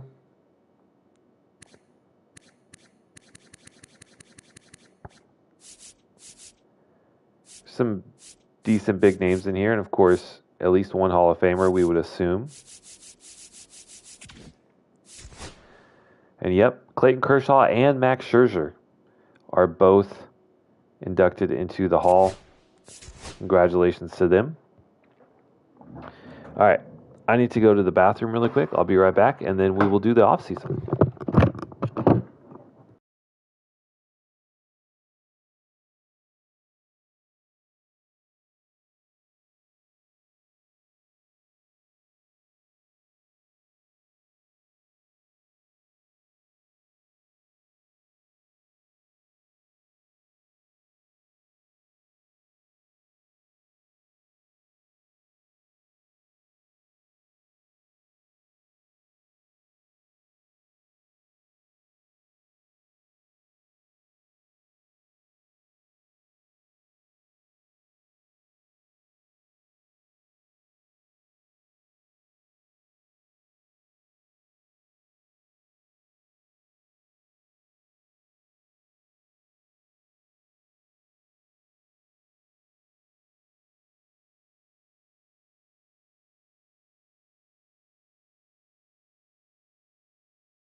All right, I do have a couple pieces of fruit. I'm getting a little hungry. That I'll try and munch on, but I'll try and go on mute when I do. Probably do that when we do like where we have to re-sign everyone, because that just takes time. And there's really not much to say about it. All right, free. We have some guys we really want to re-sign. Vargas being one of them. The thing is, he's 35, so I'm a little worried. That he's going to start regressing. So I think 1 year for $8 million. I mean, he's earned it. We're going to go up to 8.5, okay? Just because he earned it. TJ Antone was really good and continuing to progress, even though, again, he's kind of up there in age. I think a 1 year deal for $5 million. Pache, 33, pitched well. Like, both these guys had close to career years. And Pache might be our closer. So, again, I think just a 1 year deal, a couple $1 million. And Rojas, this is tough. This is tough. Because he hasn't really hit well, but he's got his potential went up last year. we can't just gut everyone. And since he does have some contact versus righties, like, I think a 1-year deal if it's cheap.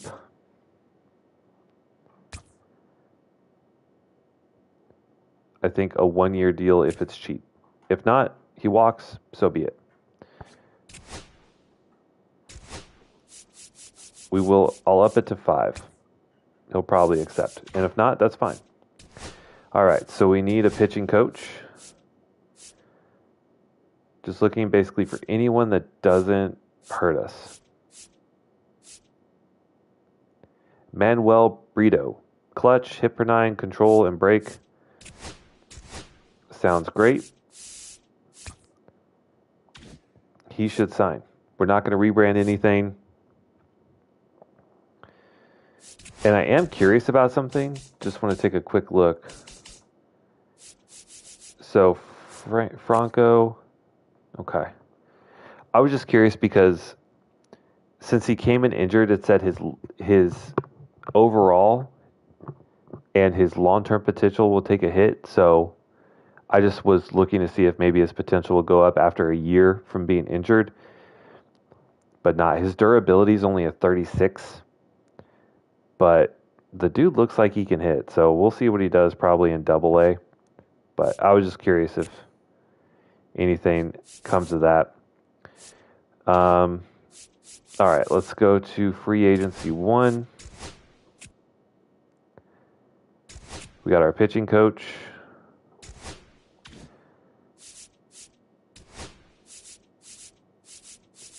I really hope Vargas signs.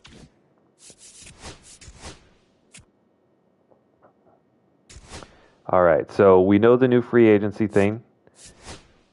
We only have 35 guys on our 40-man. And I think just to make the tender contracts section of this a lot shorter, I think we really need to go through our roster and just look at cutting some people. Like, we have 20 of 15 starting pitchers. So what I'm going to do is I'm going to go through and start gutting all these D potential guys. And we're just going to release them. Like, do we really think that a 28-year-old with D potential is going to see any major league time? No. And we have plenty of guys. So the D potential guys are cut. And our starting pitcher, like, this is definitely the strength and the future of our team. Relievers are actually not bad. We have 19 out of 15, so let's go ahead and cut. Although this name, though, Anthony Hupatuanitoa, it's a fun name to say. But he's gone. And then our position players, kind of the same thing. Like a 28-year-old Michael Turner, we can release. Tim Elko, off to the streets. Mario, it's a me, it's a Mario. You're cut. 28-year-old Andre Lipsusius. Actually looks pretty well rounded, but again, like, we know he's not really going to get much better.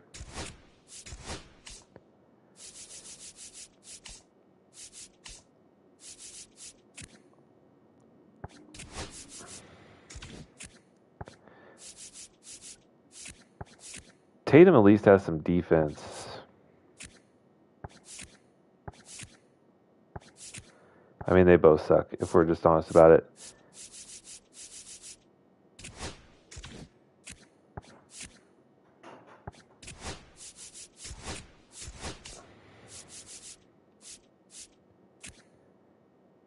Eddie Park.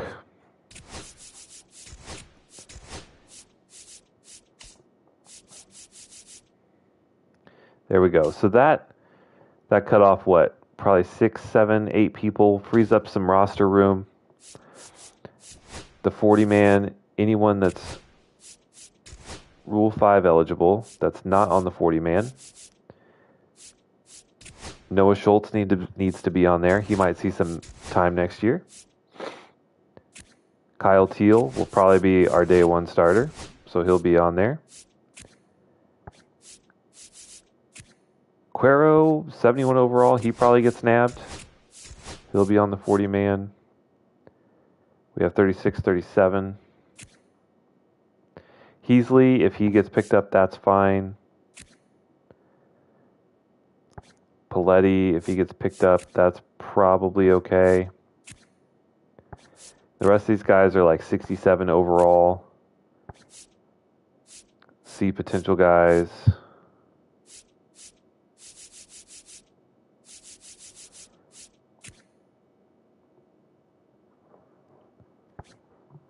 So I think we're okay. What a name, Jordan Leisure.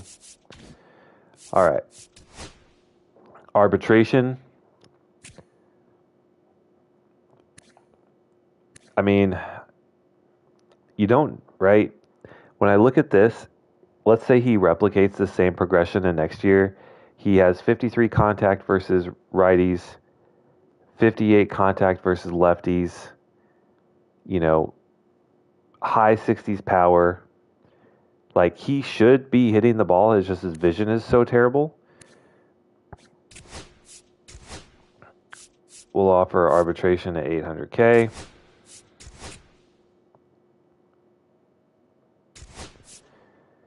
Ruiz, I actually do want to lock into a longer term deal. $7 million a year feels, so I can get cheaper if we go shorter. Do we really think he's the center fielder of the future? He took a step up this year. A lot of progression. I think 4 years is kind of where I land at $7 million a year. Or maybe we go like 6.5. And then we'll also offer him arbitration. So surely he'll accept the contract. But that way we save $1 million a year. Lennon Sosa played a role, progressed. But I don't want to give him a big year yet. So we'll offer arbitration. Theis, kind of the same thing. He's 31. He progressed a lot, which is great, but I don't want to overpay. And Wilson was hot at a time, progressed a lot, so I think arbitration will be worthwhile for him. And then tender contracts.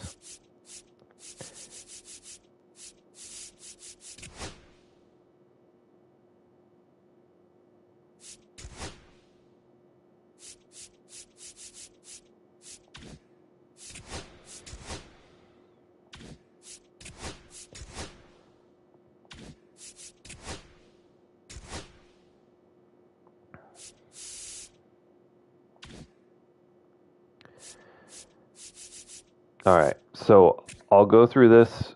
I'm going to go on mute, though, while I go through all this, because there's just a lot of people you got to go through. And I'm going to eat my snacks, and then we'll get back to it.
All right.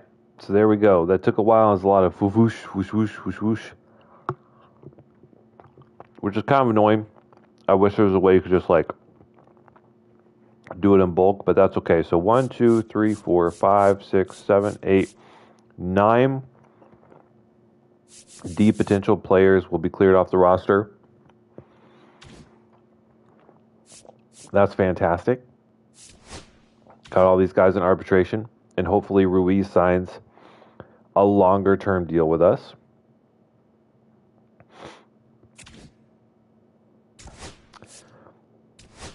Not worried about the 40 man, or we already took care of the 40 man. So now it's the big thing. It's the big one. Free agent signing.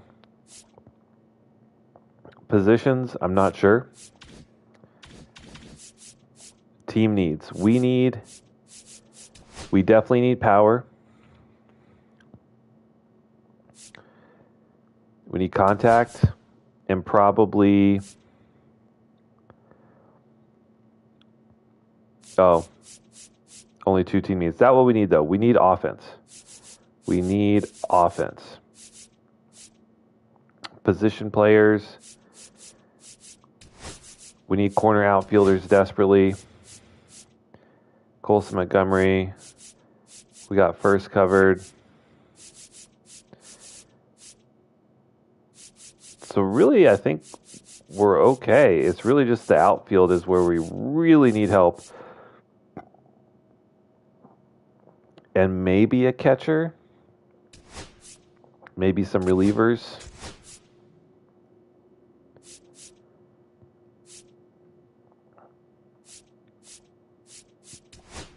Okay. Let's look at the roster. So our starting pitching next year, if we keep what we got, we would have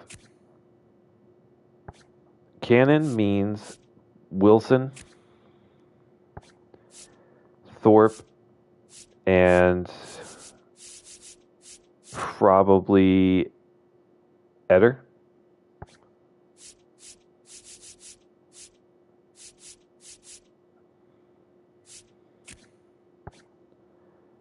And then maybe one more.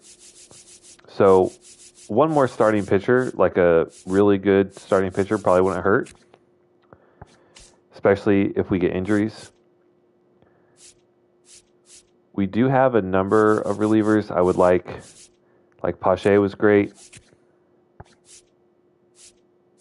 And I think the jury's still out.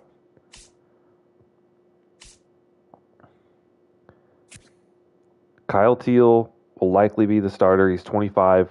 Time for him to jump in. And technically he could play the outfield. Could play corner outfield. And maybe we bring in a catcher. We'll see. Villar is going to start in the MLB right off the rip, which seems crazy, but he's the future face of the franchise. And he is, 10th highest overall. And also, he's 22, right? It's not like he's an 18-year-old. So we got Rengifo at second. We're still waiting for Vargas to sign. Montgomery, I think, sticks at short. And then we just need a couple corner outfielders.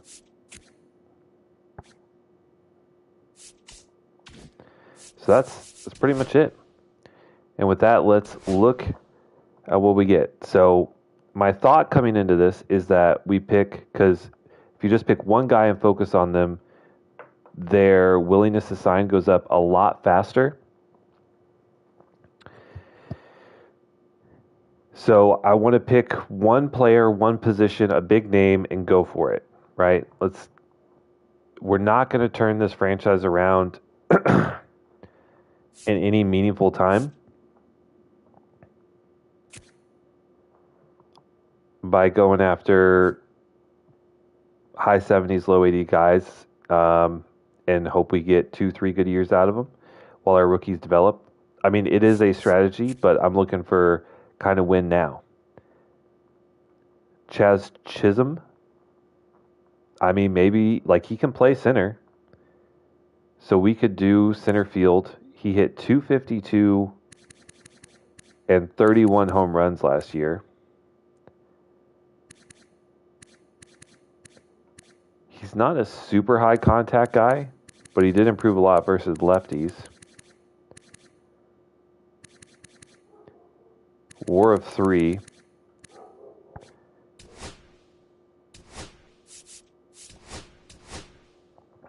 Does it say what he wants? Oh, it does.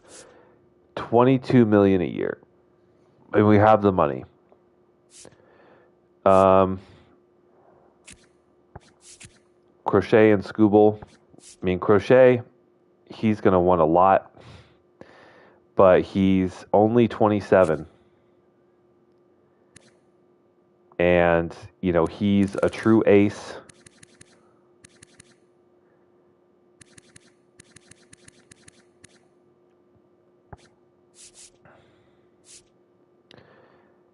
Devin Williams is 32.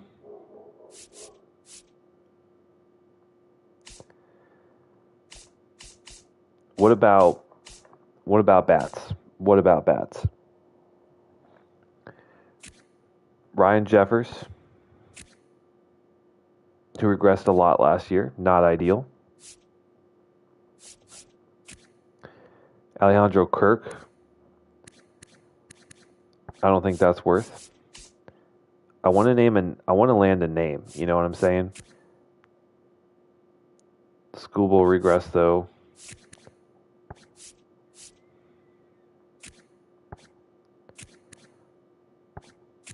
How do you have 98 hit per nine and 97 K per nine? Did he just walk everyone? 44 walks in 65 innings.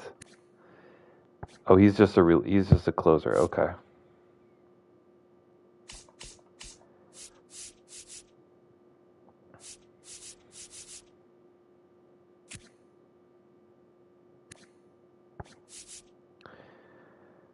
So we could go. So right now, I think Crochet.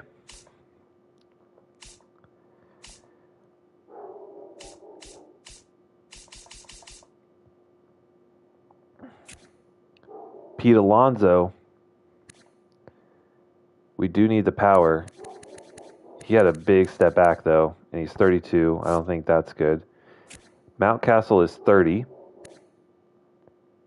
but only hit 16. So Chaz Chisholm, but we put him in the outfield.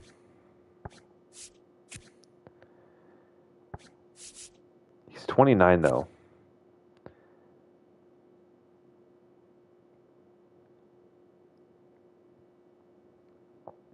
That would be big. Take him from the pinstripes in New York to the pinstripes of South Side Chicago.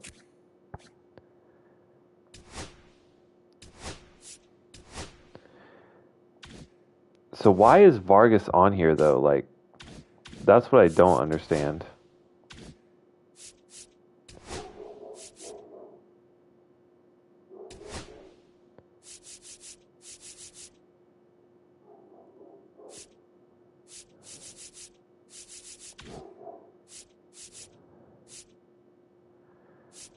I guess because we didn't have. So I guess it was because, right, we didn't.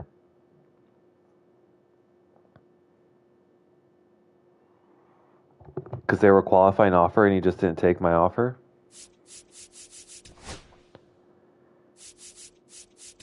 Interesting.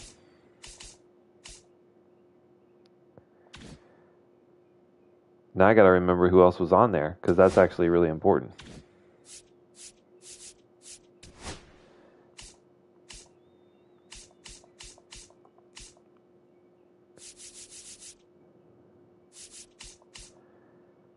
So we definitely want to bring back Vargas. He was awesome for us last year.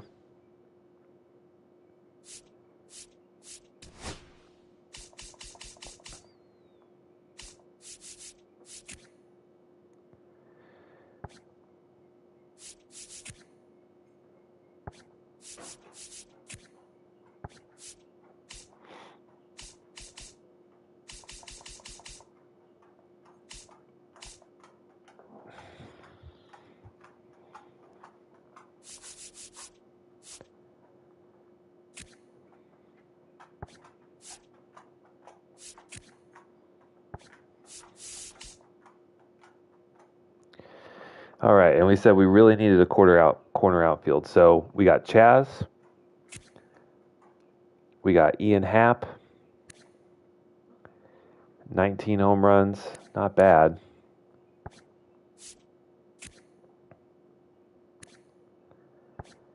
Looking for someone that's not in their early 30s though.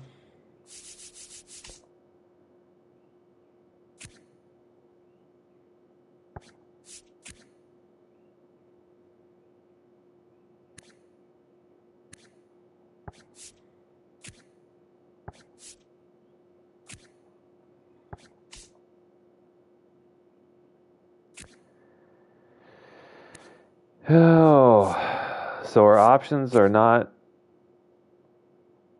awesome. Could sign old Jorge Soler for our DH, but I don't know if that's it.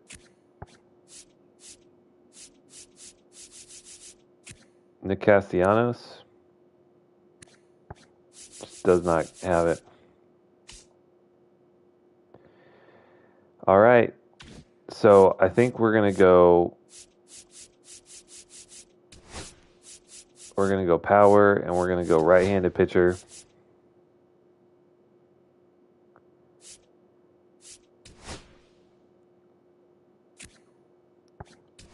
We're going to try and go Crochet, and we're going to try and get Chaz.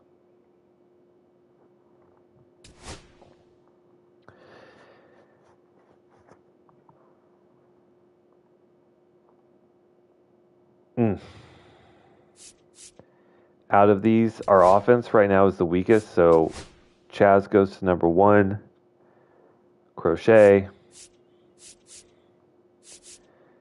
and hopefully we can sign Vargas easily next year and be fine with that.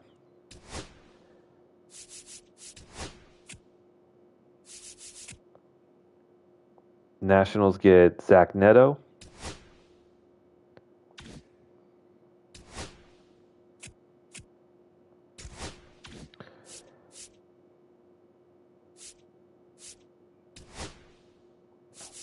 Okay, so let's try and lock in Vargas.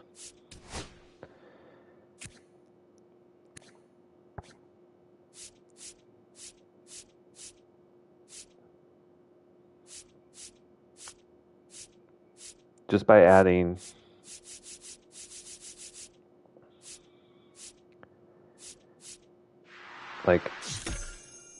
I think he signs this.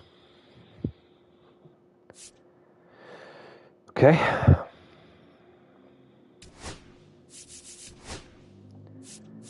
Sim another week.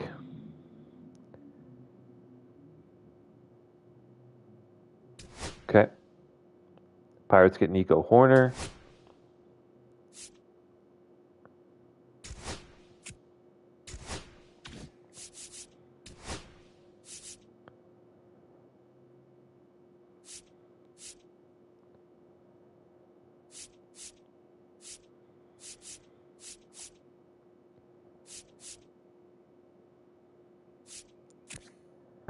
Oh, he's a lefty. Whoops.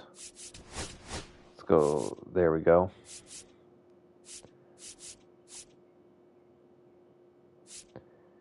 All right, we'll offer another contract. 2 years. Go up to like 8.3. Gets us 60% to sign. I really need to sign him so that we can get on with the other guys.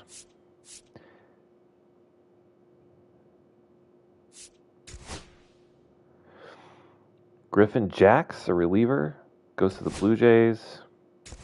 Cardinals want Casey Saki in exchange for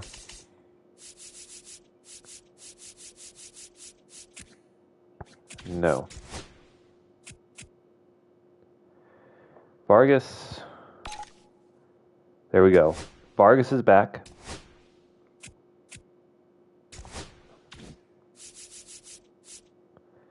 Which is nice. Was he the only one that didn't sign then, I guess? I feel like there must have been a reliever out there.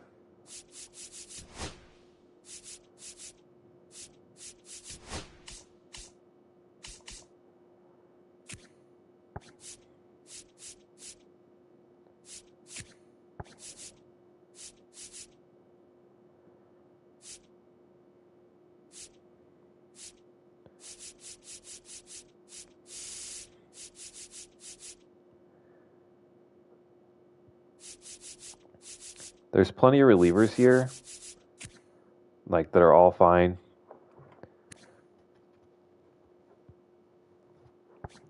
So we're just gonna ride this train for Crochet and Chaz.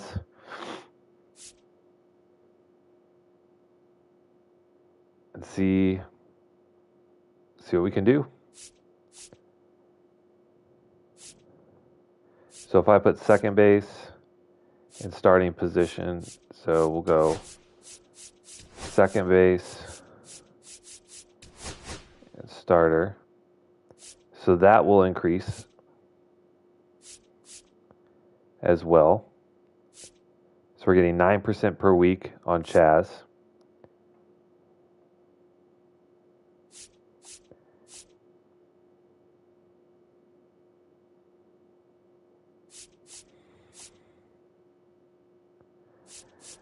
All right.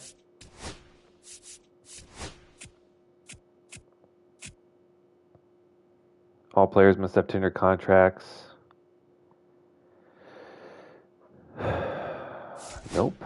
We're all set there. Brewers get Jack Flaherty and Freddie Peralta. Damn. Two big starting free agents. Chaz is up to 27. I don't know why I keep saying Chaz. Jazz. Third ranked free agent. He had 31 homers last year. His contact versus lefties went up. He would be by far our highest rated player. We would stick him. We would probably add a secondary position to, like, I guess he could play center. Yeah, that's fine because his reaction time is really high. The question is, could we afford both these guys? Probably not.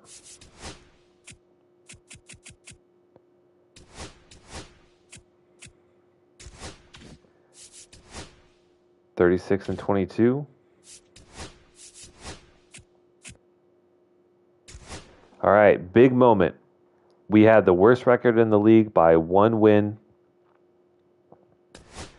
Last year, we got the second pick, and in the 2027 draft, we will have...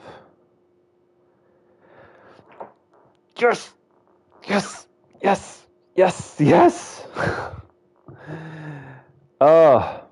The Pirates move up 6 spots to go to number 6, but we maintain the number 1 pick. So if there is a generational talent in this draft, we will have back-to-back years with, like, generational talents. Dodgers get Devin Williams. Brewers going crazy on pitching. They get 2 starters and a closing pitcher from the Cubs. We're going to take a look at the draft. Maybe just grab like a reliever.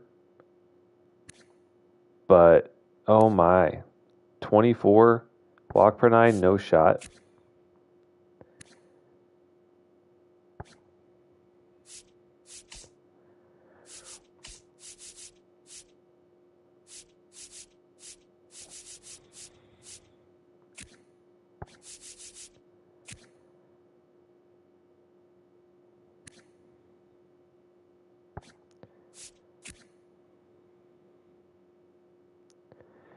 $25-year-old reliever. B potential, has 73 stamina.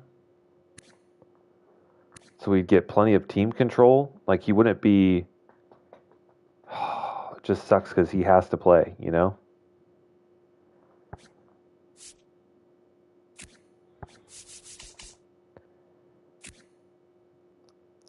So Zach Jackson, that walk per 9, I've seen it in action. It's not great.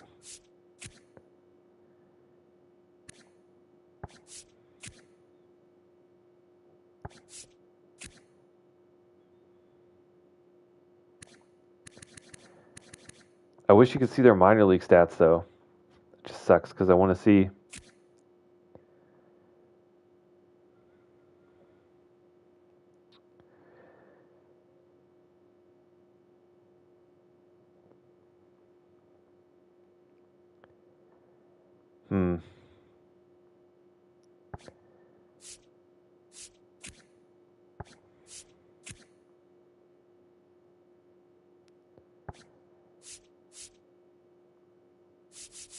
You know, I think I probably will actually take this guy.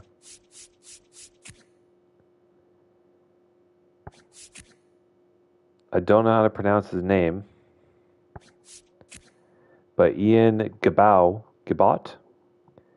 He's progressing, just even across the board, has a 4-pitch mix, decent velo, good break. Let's do it. We got 2 Rule 5 draft pick relievers last year, and they both were phenomenal.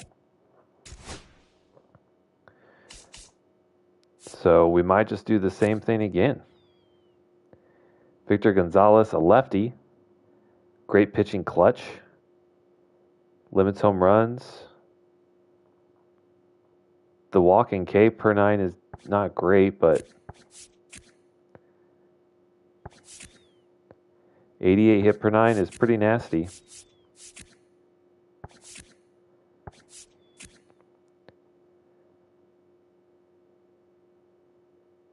We'll take him as well.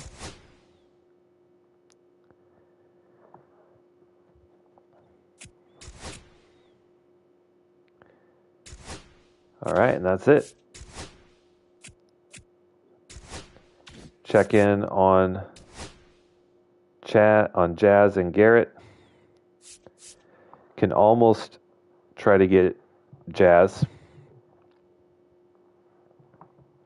45%. So next week we'll be able to offer him a contract.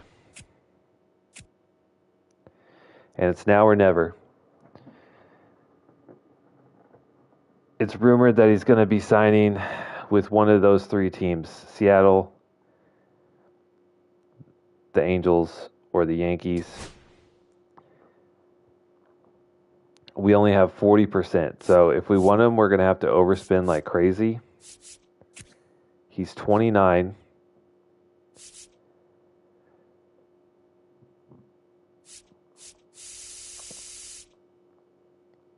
We'll offer him the max. That's only 55%. But we desperately need some big offense.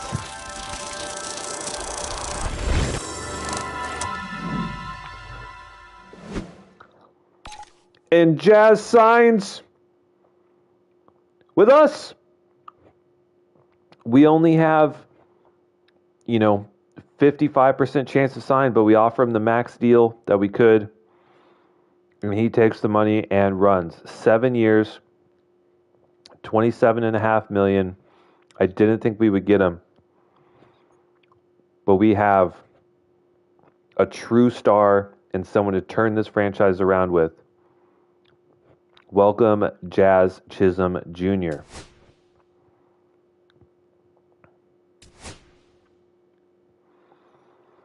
Wow.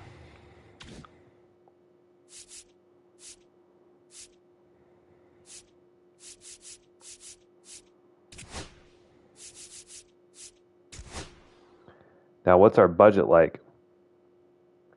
We still have $27 million available.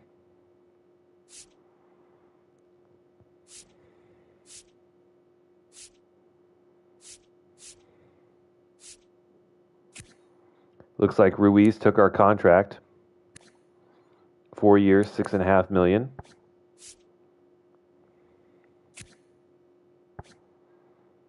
I guess we could just cut Talkman.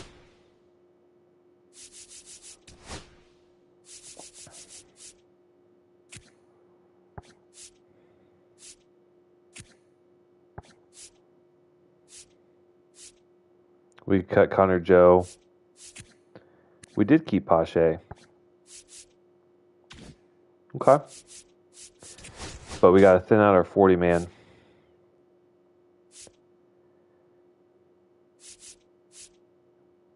Zach DeLoach for sure.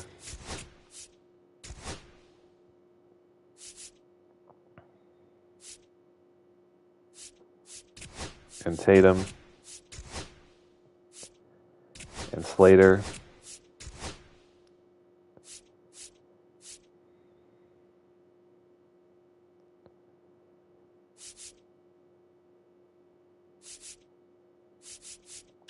Okay. That's absolutely massive.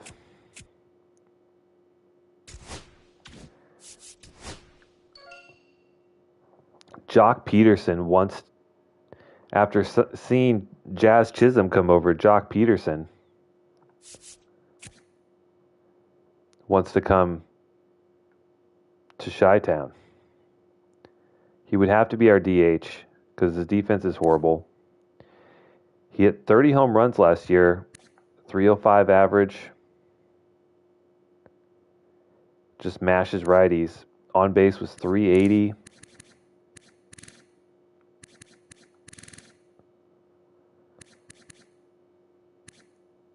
Do we think he repeats that, though? Power versus lefties went down by quite a bit. Tons of quirks, which is nice.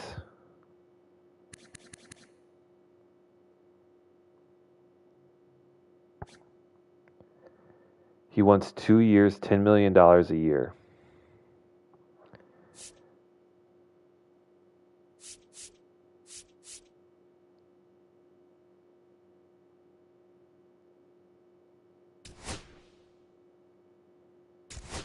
All right, so we can't afford Crochet anyway.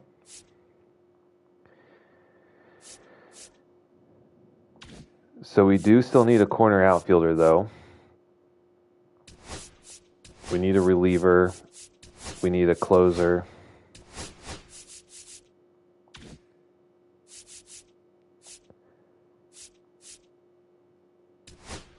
I hit left-handed batter. That's funny.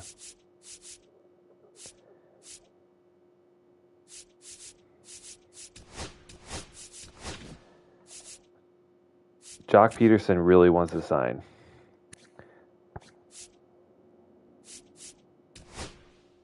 What are our other options? Tyrone Taylor. Adolis Garcia. Lane Thomas. Harrison Bader. Tyler Freeman is interesting. No, he's not. And then Taylor Ward.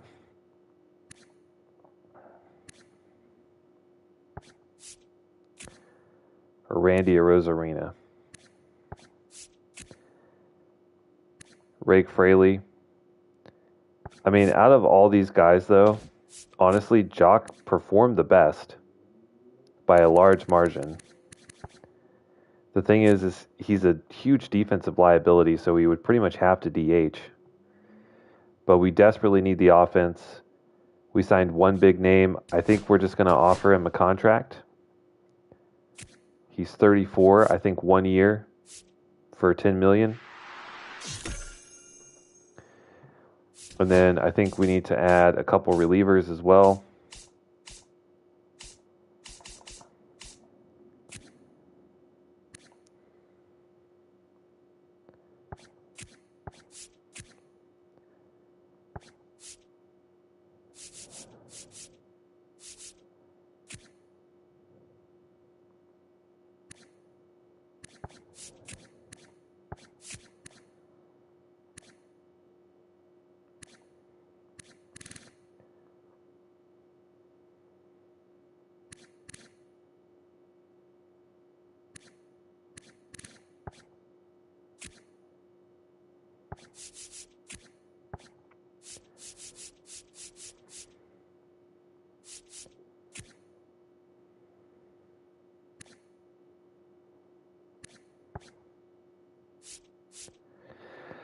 Um,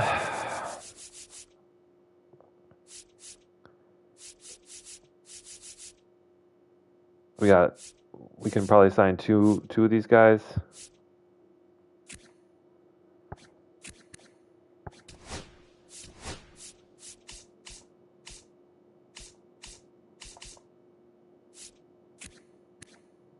Kinhada, man, that walk per 9 though is so scary.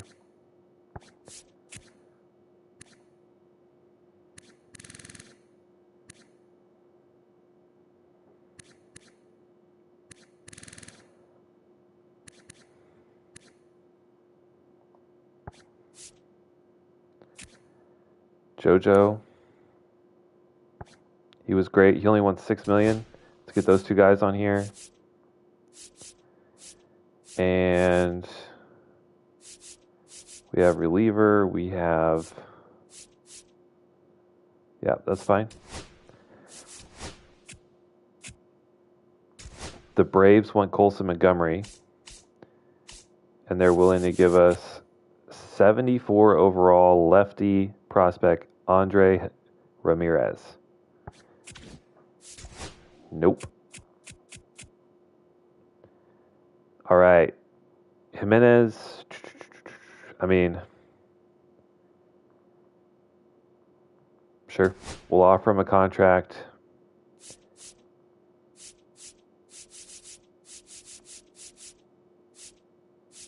Two years, 8.7. See what that gets us.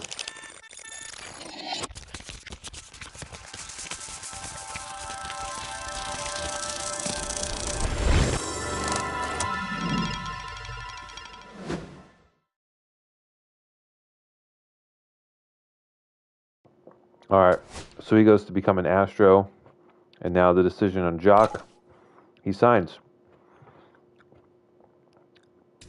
Okay.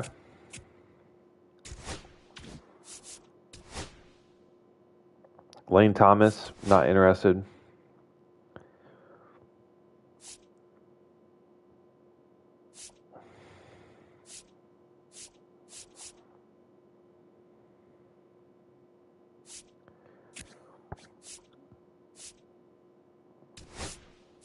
So if we throw on left-handed pitcher, that should lock him in.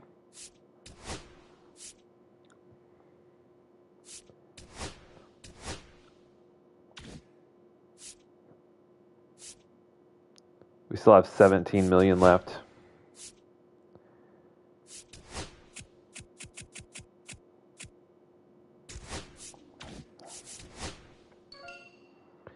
AJ Minter, not interested.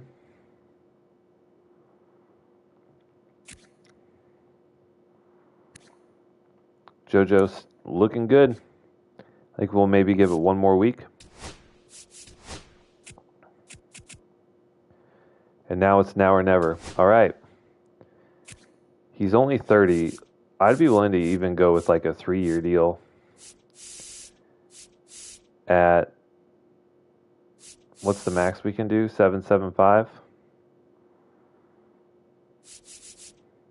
7.5 seems reasonable for a 80 overall reliever, 30 lefty. This pitch really good. Let's lock it in.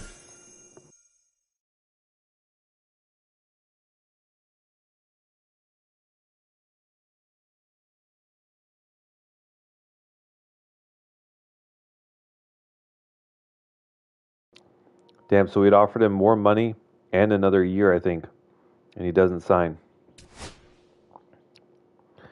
So that's tough. The Red Sox get Crochet.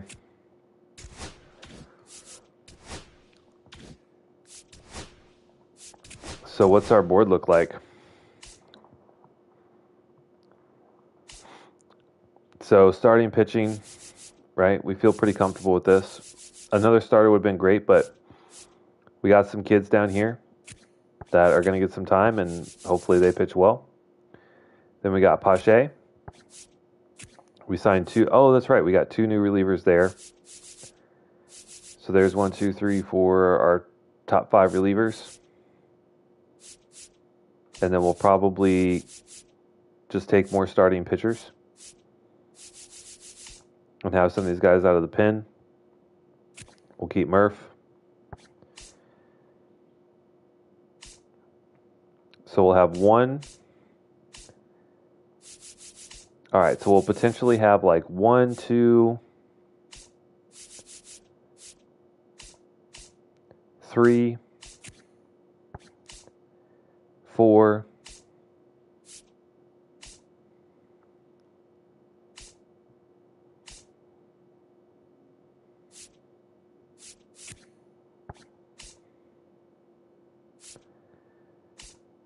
4 rookies, maybe 5 if Suggs.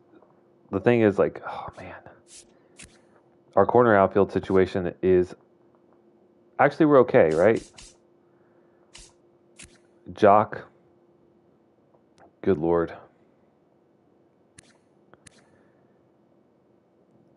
I don't know. We'll see. We'll see. But I think we're actually okay. We'll take a look at the board.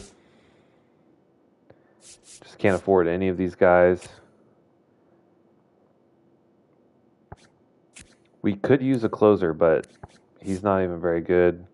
The rest of these guys are all relievers. Jake Fraley.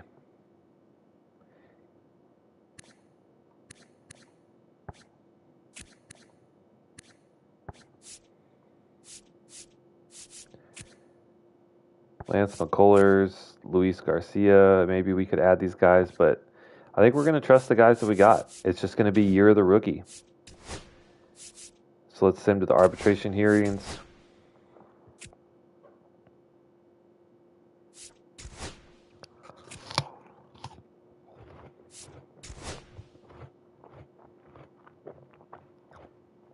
Angels get Bieber, $22.4 million for 3 years, or over 3 years.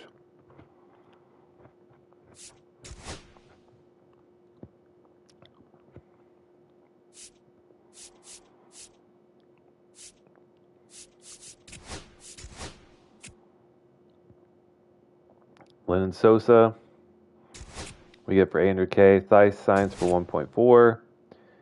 Steven Wilson signs for $800K. Gonzalez signs for $800K.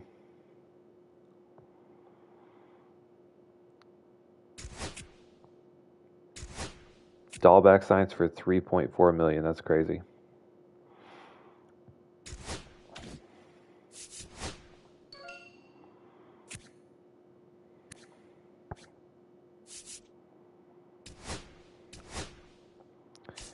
Did I see AJ Puck up here somewhere?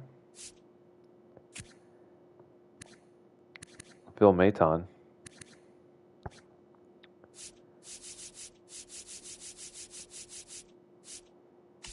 Is he a starter?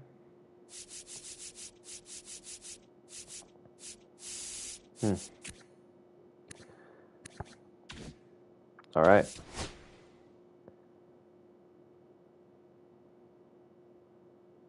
Wait, why does it say TJ Antone?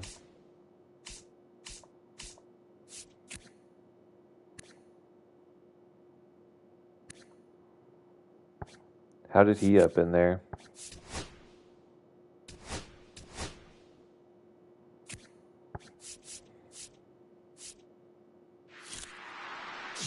That's weird. Is there anyone else we missed?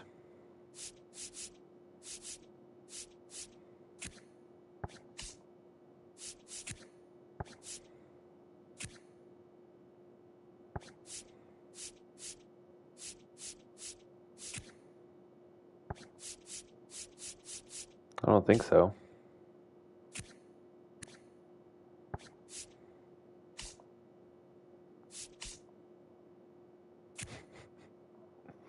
How is Joey Gallo still getting better? Hitting 191.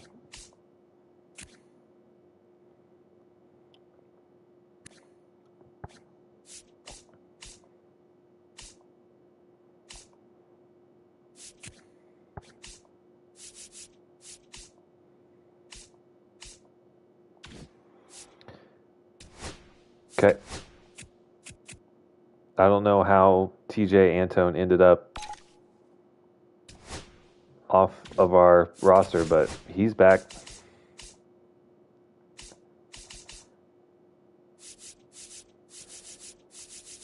Bullpen's looking good. On to spring training.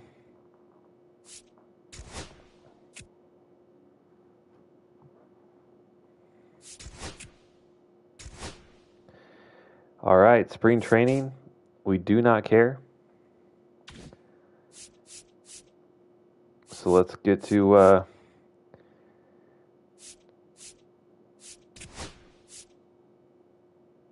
the regular season. I think we'll play opening day and then call this stream good.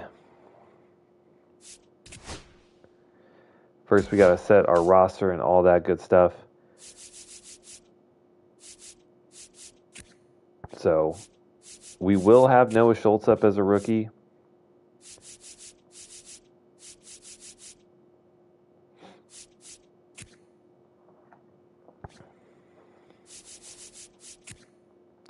Hagen Smith will start in Double-A. We got 1, 2, 3, 4, 5 Triple-A, and then 1,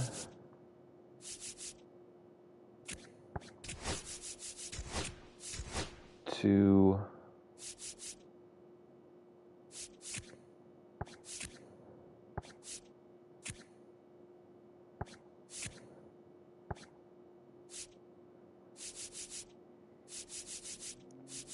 just because we have so many.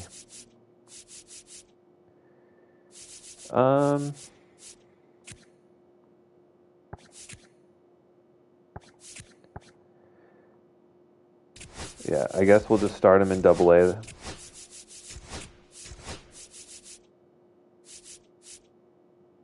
Mitre as well. He's a 70 overall. He can start in Double-A. 1, 2, okay. The relievers are going to be Antone, Pache, Giabao, Gonzalez, Wilson.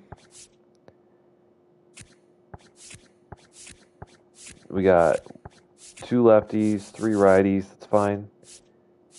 So Gilbert will be in Triple-A. 1, 2, 3, 4, 5, 6, 7, 8 relievers in Triple-A. That seems like a lot. And then in Double-A, Marcelo Mesa will start there. 1, 2, 3, 4, 5. That's fine. Murph will still be at the major league level along with Mason Adams in Double-A. Catcher, Kyle Teal. Year of the rookie here. So we'll do Kyle Teal and Henry Davis.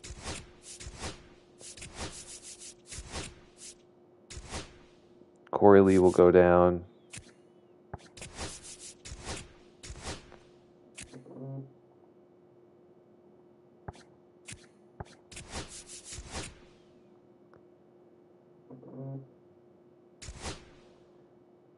So that sucks. So maybe Theis will have to be at the majors and Davis will be at Triple-A. I guess so. Because I don't want to DFA Theis. And then Edgar Caro will be the sole catcher at Double-A. I'm going to do it. 40 man is full.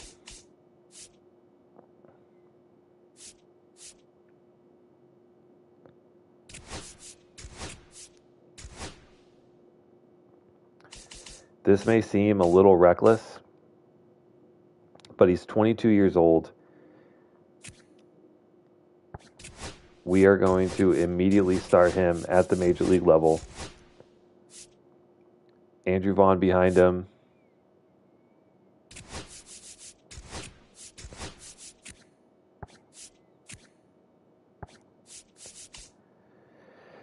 Then we'll have Chaz, Rengifo. I think we'll have Lennon Sosa. And then Vargas will be in Triple-A.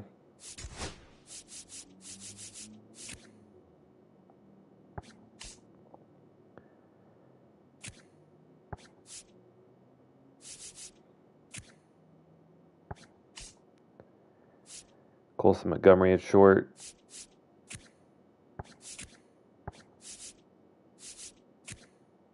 They want J.J. Weatherholt at AAA?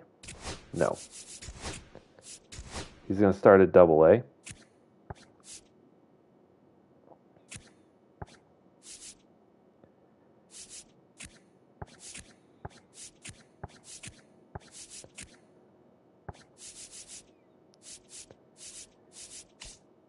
And then Peterson, I guess Julks. At least he hits lefties.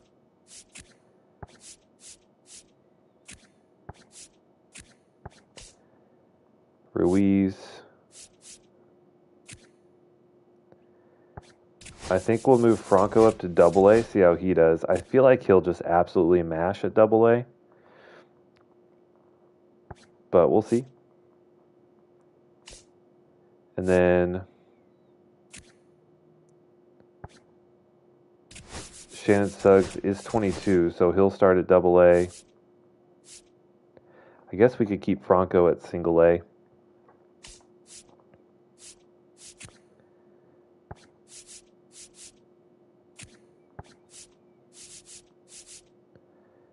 And Tauchman will go down to AAA. All right. There's the roster setup. Lineups will be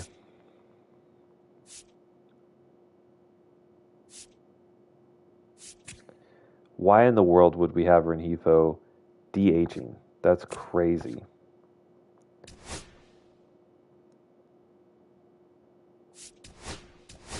So Jock will DH. We'll have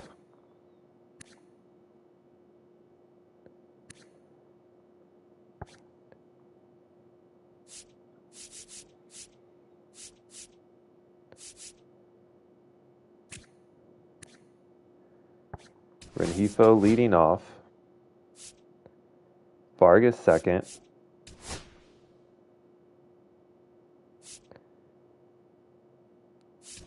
Jock in third.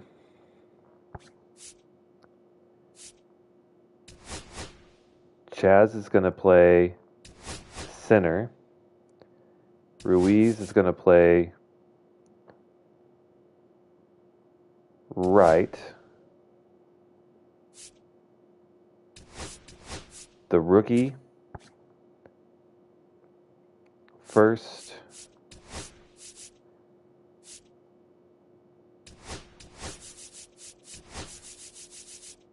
And then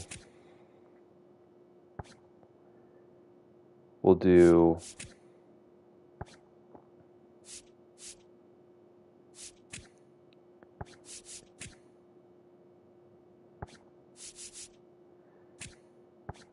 Thies can catch, and Kyle Teal will play the other corner outfield spot.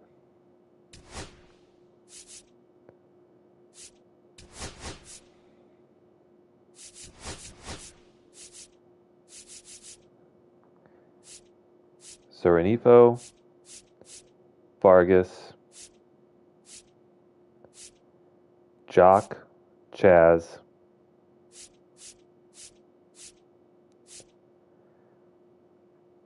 Ruiz in right,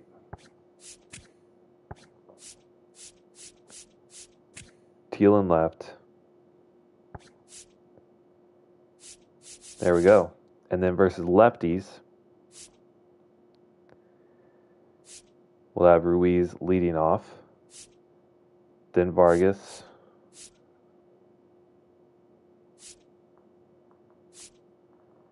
and then actually Rengifo still leading off. This is so annoying. Why would he should not be DHing? It's so stupid.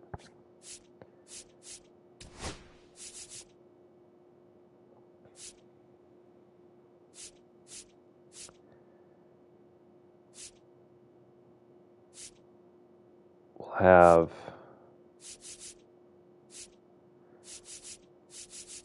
we don't really have a big power guy versus lefties.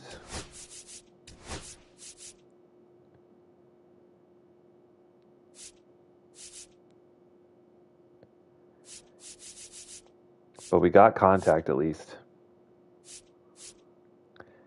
So we may actually go Rengifo in third. Ruiz, Vargas, Rengifo, then Chaz.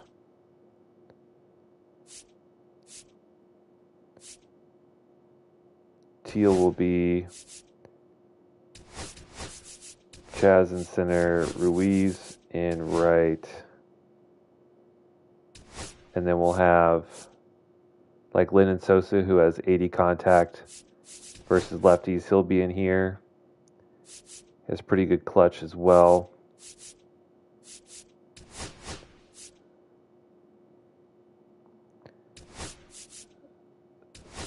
No, Theis will catch.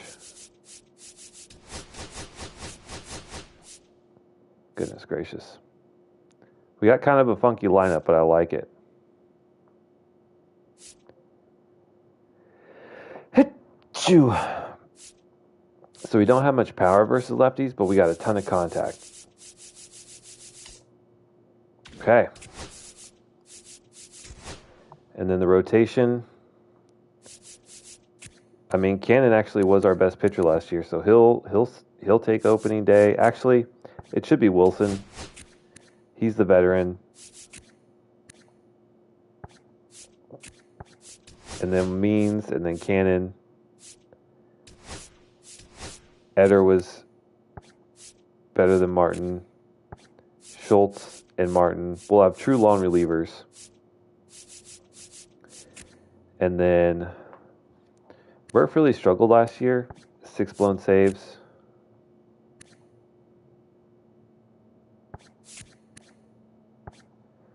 So I think we'll start with Pache. Murph and Antone will be the setup guys.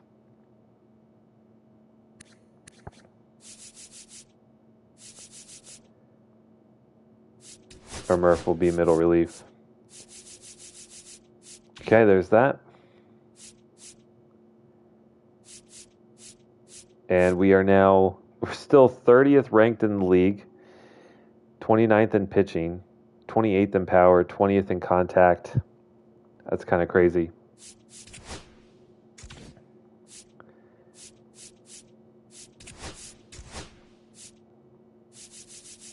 But we're a lot better off, and we have, I think, a total of 4 rookies.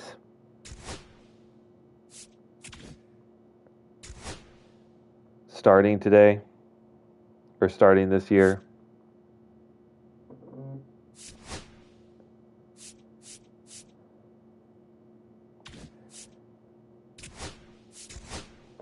We're going to take on the Diamondbacks here in opening day.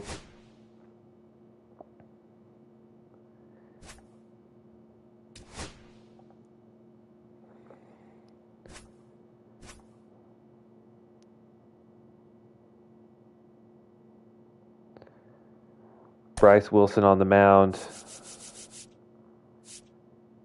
Is this right? Okay, so we won't actually get to see Jock Peterson today because we're facing off against a lefty. But let's see what we can do.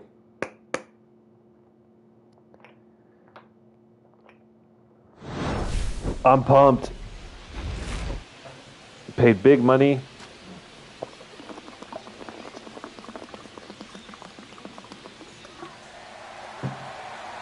Our outfield defense is actually going to be really good. And we have some pretty good speed out there as well between Jazz and Ruiz.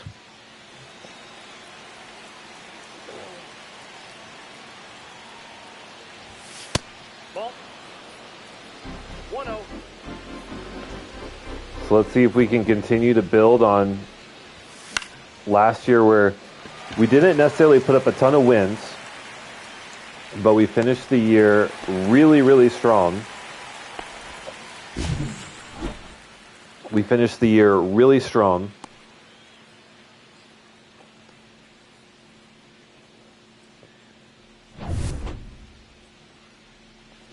And a lot of guys progressed a lot. We re-signed some key pieces. That's a ball. Brought back some guys. Signed, obviously, Nope, that's off one of the top free agents available. So I think you got to feel really, really good about that. Hey! 2 balls, 2 strikes.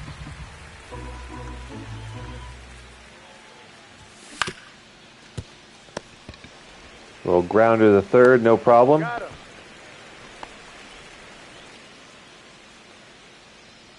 And now Rengifo. I mean, we get a cutter in the middle of the plate. We pull it. Just can't quite drive it deep enough. So a quick 1-2-3 inning, but some good at-bats. We got Bryce Wilson. His ratings might not put him at an ace, but he is 100% our ace. Has pitched really well these last few years. And the rookie Kyle Teal will immediately get some action. I'm curious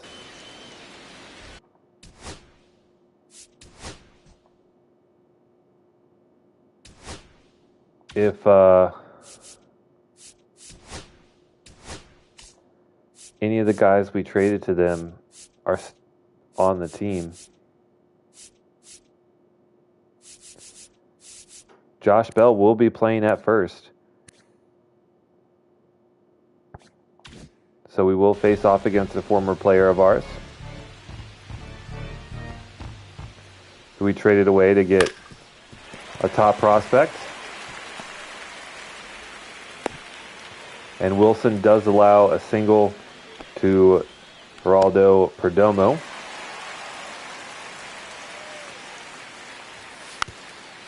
The sinker just kind of hung up there.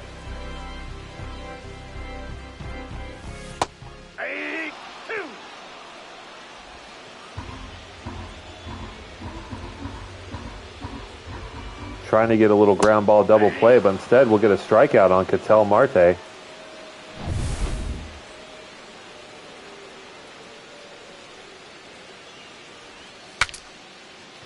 Broken bat, Vargas charging.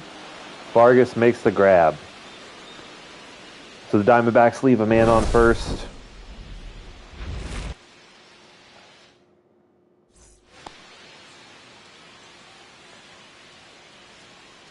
And our first look at Jazz Chisholm Jr.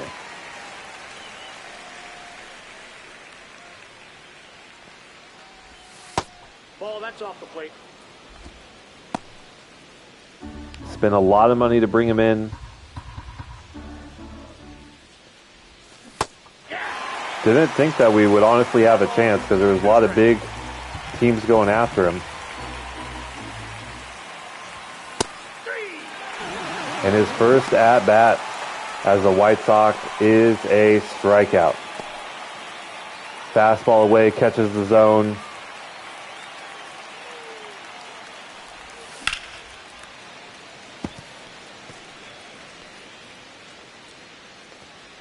That's tough.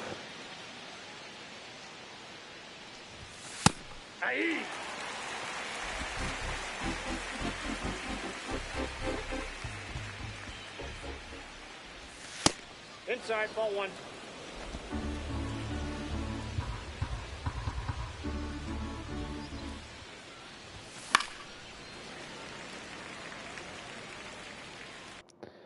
What are we looking at here with Eduardo Rodriguez? 81 overall. Pretty solid.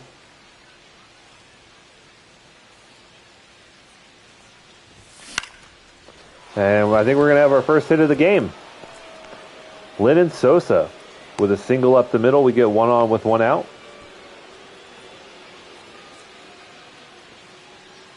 And first look at our new rookie, Aldo De Villar. the second overall pick in the 2026 draft, making his major league debut.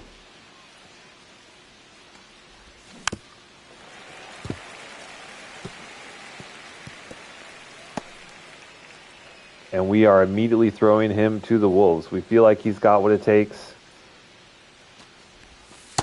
He's 22. So it's not some spring chicken, right? He's got plenty of baseball experience. We're hoping he just gets off to a hot start in his rookie year. Has worked the count even, 2-2 here. And that one is absolutely crushed. Cutter down at the knees. First hit was almost a home run. That would have been a hell of a way to start your MLB career.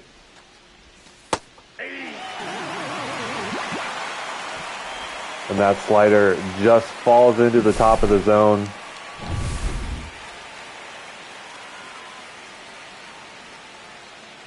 Didn't think it would drop in. And now another rookie, Kyle Teal, sends this one high and deep out into left center field, off the wall. Runner sent home. And Kyle Teal's first at-bat, his first swing, is an RBI double. Attaboy. Save that ball for him. Big moment for the young rook. Cutter, center of the plate.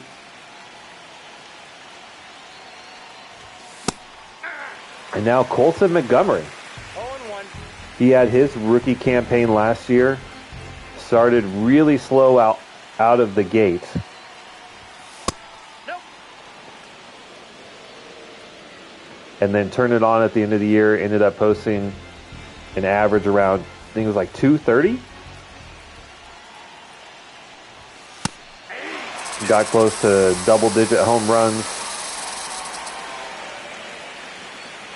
So just looking to make strides. Looking to get better.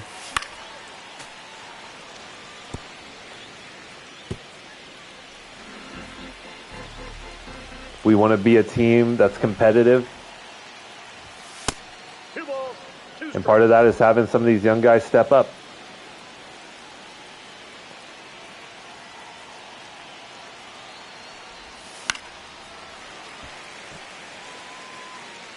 That's a home run ball right there. A changeup left way up in the zone.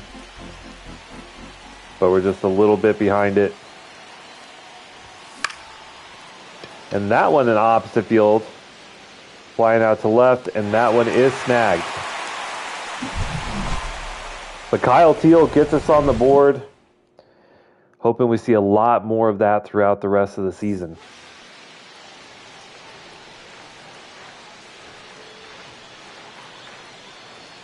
Corbin Carroll.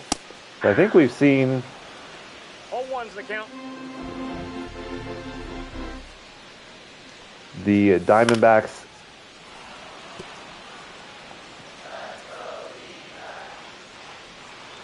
have already played a couple games, so he is hitless in their first few games.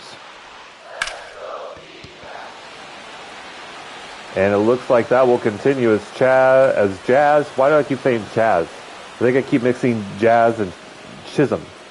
But Jazz legs that one out in center.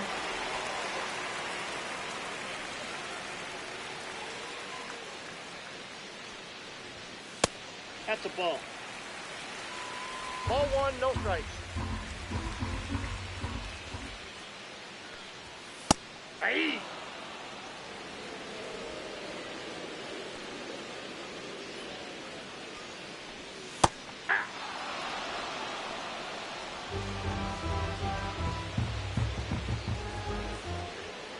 And now see if we can wipe out Bohm with the changeup.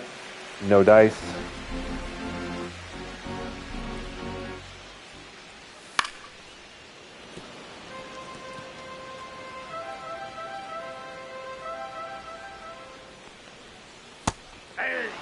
There we go. The slurve gets him though. swinging way out there for Wilson's second K of the game. That's a ball.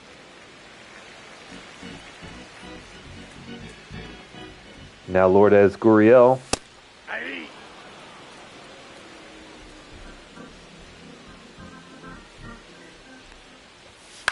Almost 1,100 career hits. Looks like he will break that this year. 3. And another wipeout swing on the slurve.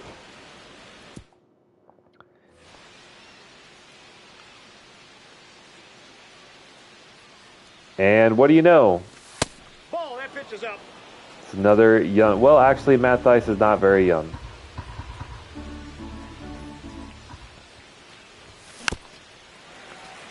But he's out here at the bottom of the order.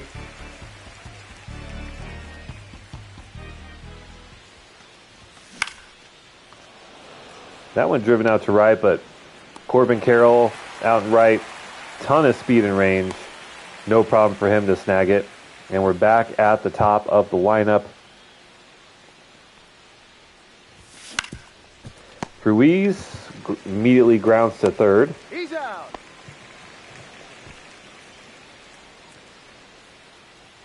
We got on the sinker. Just couldn't really hit it very hard.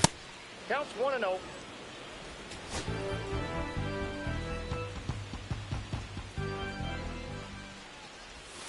And unfortunately, that is kind of the story of our lefty lineup. Decent contact, but just not a whole lot of power.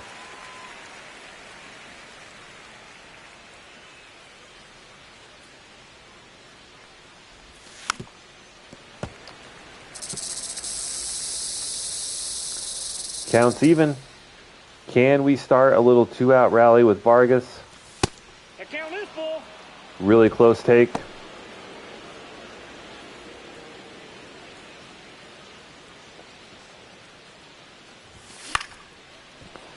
And he will fly out to center. All right.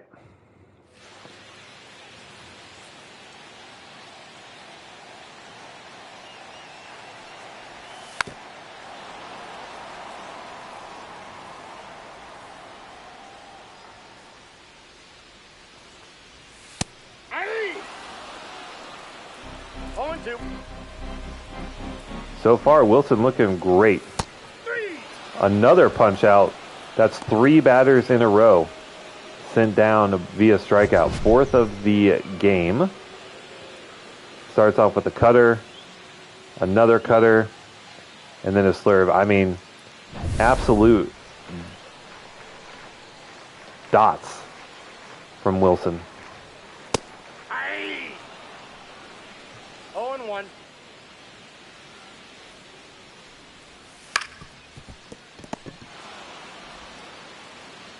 Great defense.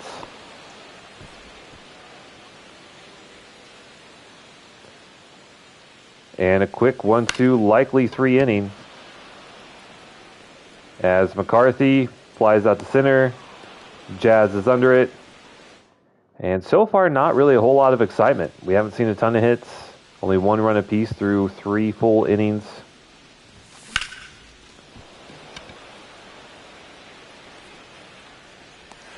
We are getting some pitches to hit. That one, a fastball, just grooved down the middle. But again, just Ball. not a ton of pop versus lefties this year. And that's okay. Uh-oh, a lot of pop there, though. Driven high and deep. And Jazz Chisholm Jr. with his second at-bat as the Chicago White Sox gets his first home run of the year. A missile, 105 off the bat. Hitting the Euro step. Selly. Bop! Not very high, just hit really hard. And goes just over the right field wall. More of that, please. evens the count. More of that, please. 1-1. That's what we spent our money on this offseason. Was trying to get some power.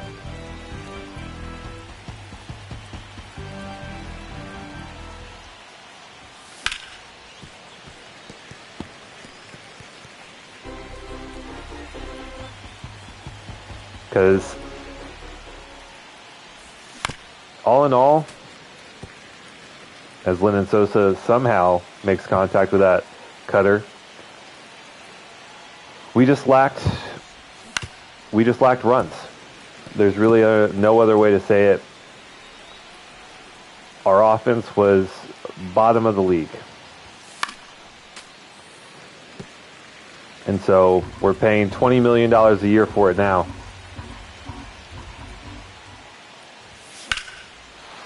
And Lennon Sosa drives one high and deep out to right. Ooh, wow. Caught on the warning track. That's some great range out there.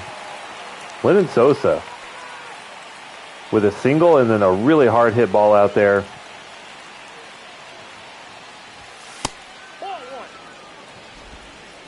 1-0. And Villar, second at bat. First one almost hit a home run. And we're hoping for big things from the rookie.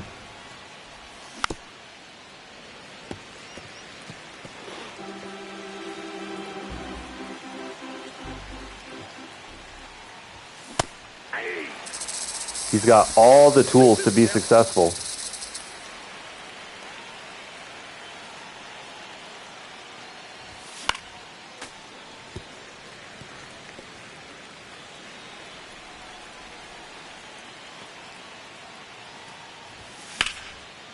And I think he has, not quite.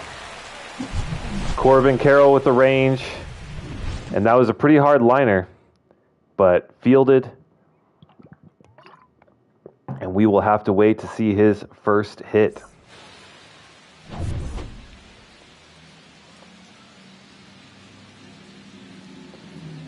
Back up with Wilson. Ball.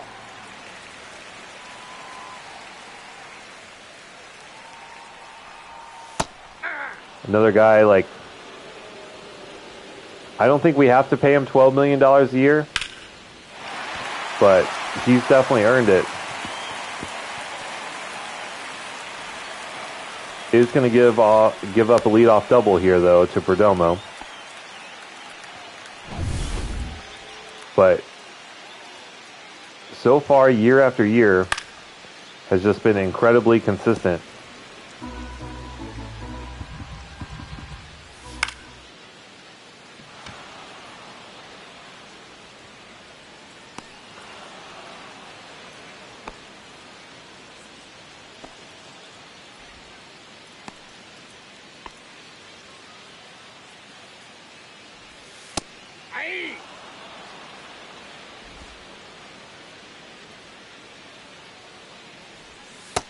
Ball 1.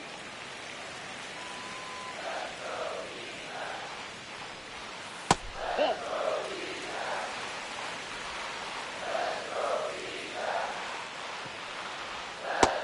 There we go. 2 balls, 2 strikes. Beautiful. Dotted the sinker away. Another strikeout. Another backwards K. I think that's his second or third one.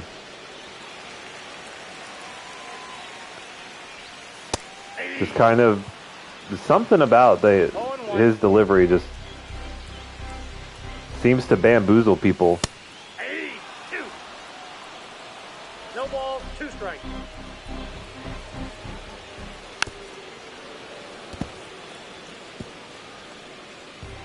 "33 strikes, only 7 balls so far. And it's going to be another scoreless inning for Bryce Wilson. Got our 7, 8, 9 hitters coming up.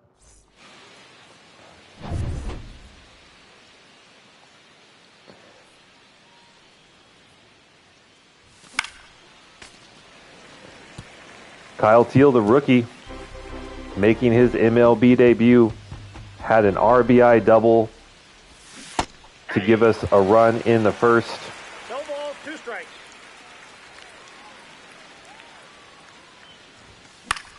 He's batting 1,000, quite literally. But 0-2. Just fighting it off.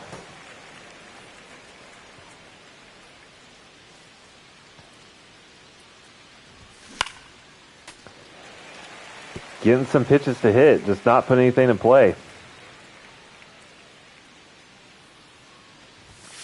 1 ball, 2 strikes. Finally sees his first ball. 6 pitches in.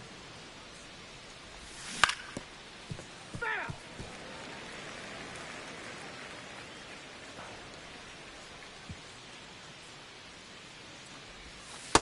2-2 to count.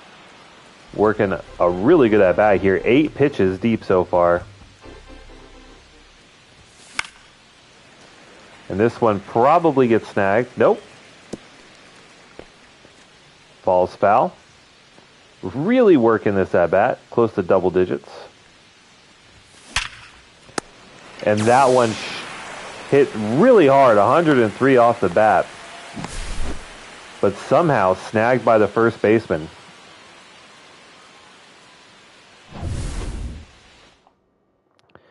And that's going to be it for Rodriguez. We're going to see Jordan Montgomery next. Did not have a great year last year, but another lefty. Ball.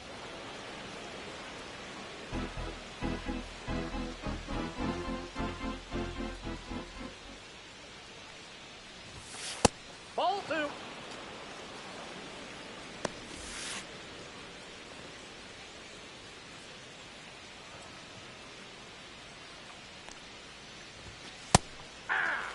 Okay.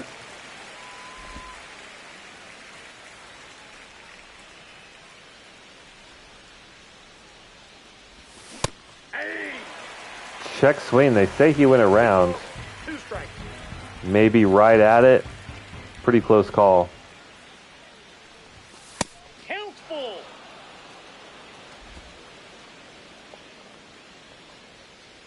Really tough because those sinkers sink really hard. Ball 4, take the base. We work a walk. That is a professional take. Really close there. We'll get a good call.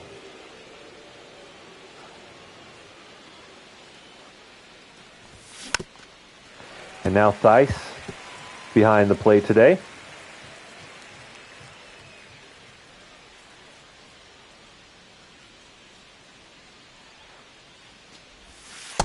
Nope, that's inside.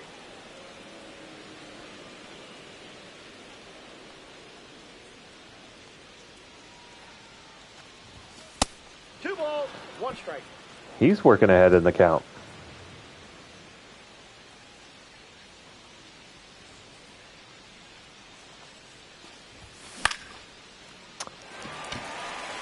Sinker right down the middle and popped up.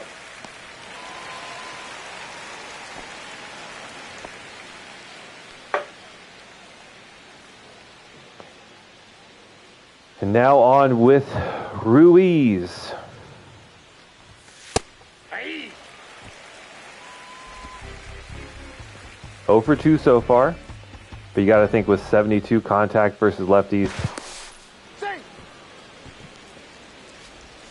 he's going to get on one.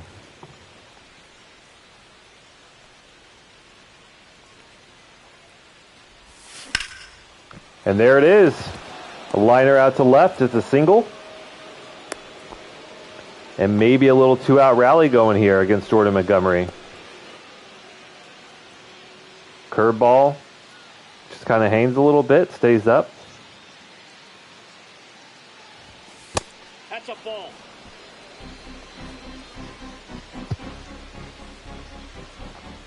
Huge clutch. Rating from Vargas. But unfortunately, another good play from the first baseman defensively. He's going to tag out.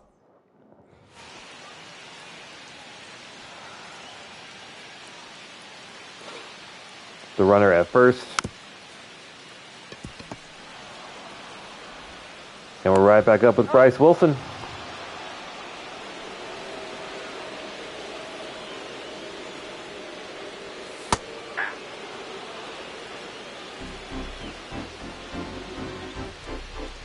Only 43 pitches here in the fifth.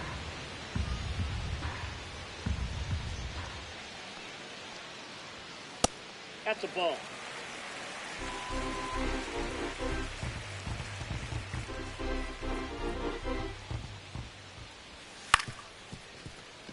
And there's Villar, who also has great defense, by the way. Has starts off with 89 fielding or something, so that is not a bronze shield. That is a gold shield to designate his high defensive fielding abilities.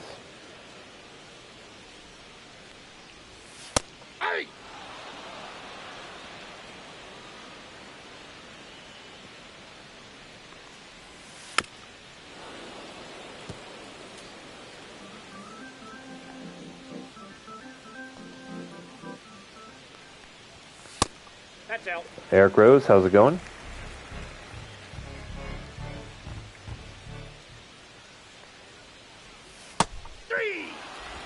Another strikeout looking.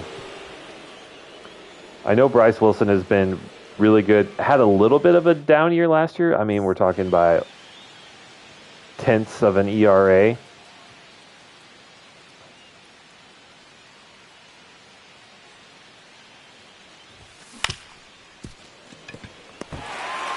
What a play. Renifo, our all-star from last year. We're making really good contact.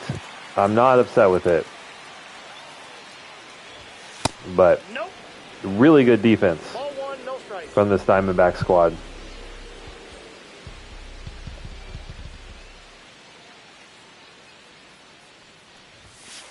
Aye.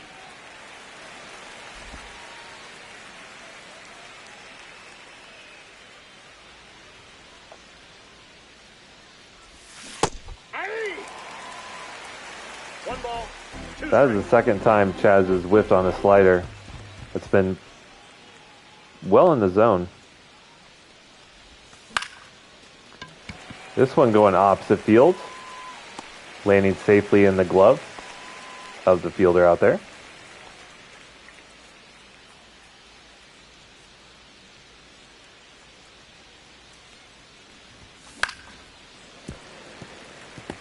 And another attempt for Lyndon Sosa. He had a single. He had a really hard far line out into right center field in his last at-bat. See what he can do here. That's a ball.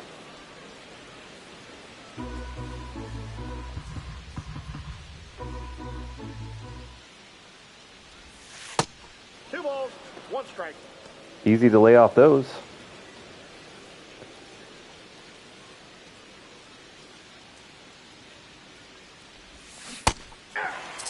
And that's just so slow. We're way out in front of it. Good pitch. It's still not very early, though. That wasn't extreme timing, so we could have very easily made contact with that. Count is 3-2. Work a full count.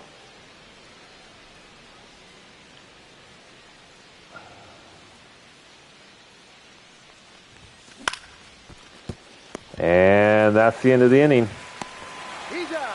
We'll see Villar in the next at-bat. And right now we got Bryce Wilson. 51 pitches, just so economical. Has not been hit hard at all today. And it's one pitch, one out for the first batter here in the sixth.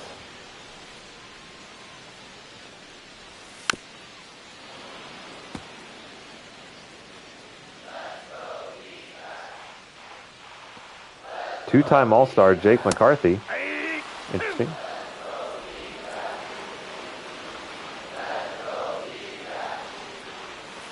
Ball one. That cutter pretty close. go with the slurve. It's wiped out a few guys today. Inside, ball 2. But don't get a take there. Or we do get a take there. That time, takes a rip at it and out. Oh! That one really, really close. No challenge. But a great play from Colson Montgomery. 0-1's the count. To make that play in time. 99 speed from McCarthy. And there we go. Another quick 1-2-3 inning for Wilson. He'll get the 7th at least. But we'll start looking at some arms. We got a number of different guys in here to look at, but we'll get Antone. We'll get Pache warmed up.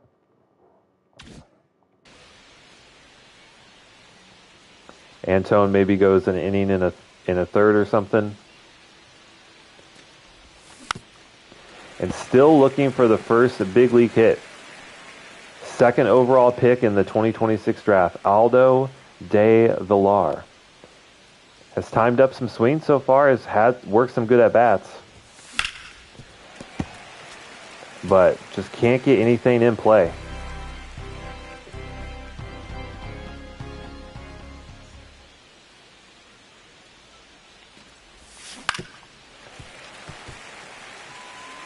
Did have one that was foul, but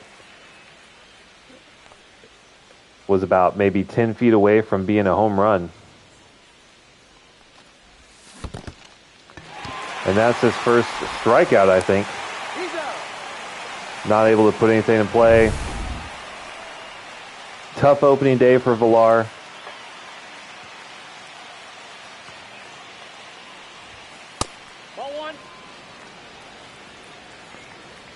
But we're confident in the kid. Ball. We wanted a guy who could come up and make an impact right away. That's why we selected him.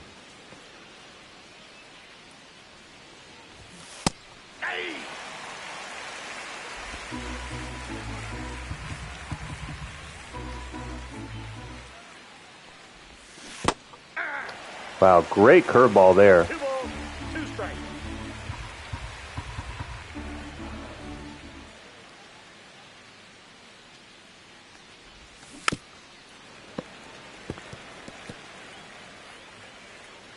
Jordan Montgomery's starting to get a little tired. Ooh, that one almost hit him.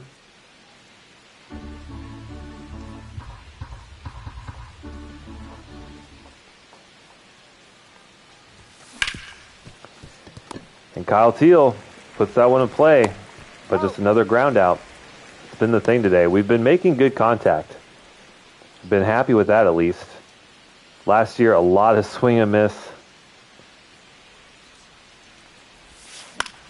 This year, we worked a lot of walks, or this game so far, we worked some walks. Had a lot of hard contact, just can't get it to land in the grass. Aye. 0-2.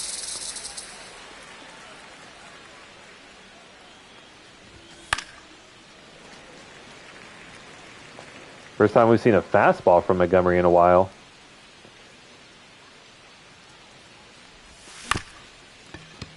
Little chopper to third. Oh. And a 1-2-3 inning for Montgomery.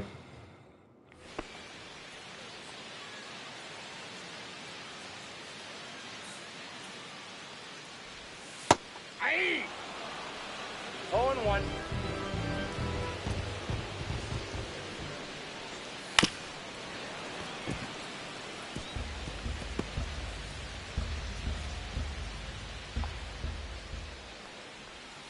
Man, if Wilson just had like, I don't even know, 75, 80 something stamina. 0-1. What's his stamina? 60. If he has 75 stamina, Ball 2. he's probably looking at a Cy Young. But he very rarely can go, at least on his own, go past 6 innings. He's never going to have a complete game.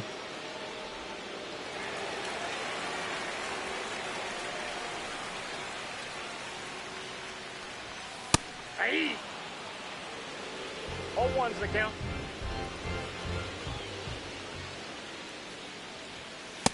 Nope.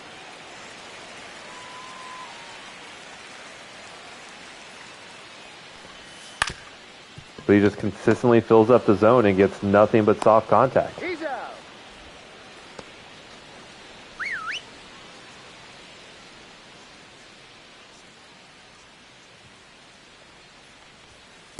Ball, that's outside. If he does have one weak pitch,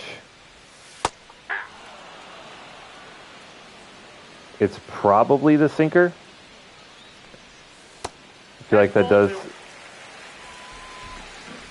get left up from time to time, but he's got great command on the cutter, on the fastball. Great swing and miss stuff. As evidence there. We could actually try and give him the 8th, but I think that's enough for him. He ends on a high note. We'll go ahead and schedule Antone in, and then it will be Colin Pache. Facing our first righty here, Jorge Alcala.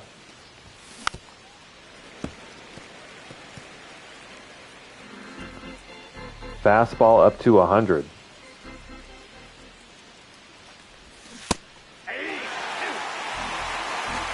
Thought we tried to check. I tried to check swing, but definitely went around there. Big power slider at 92.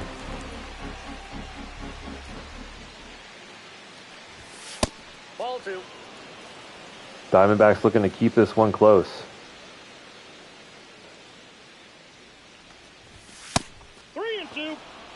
But Alcala struggling to find the zone. 3-2. And we're out in front of the changeup. 87 absolutely dotted away.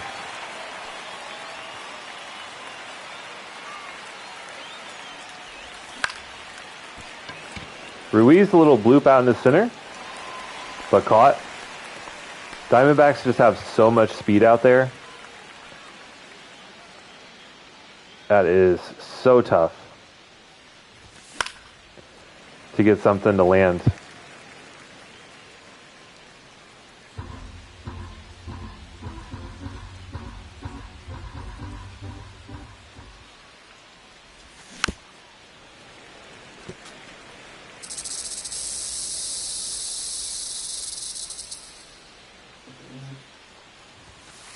One ball, 2 strikes.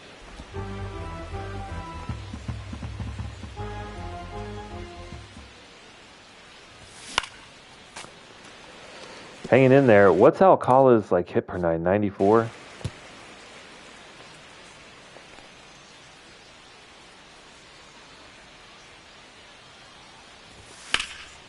That one hit pretty hard. Opposite field, but caught on the warning track. I said, we're putting the bat on the ball.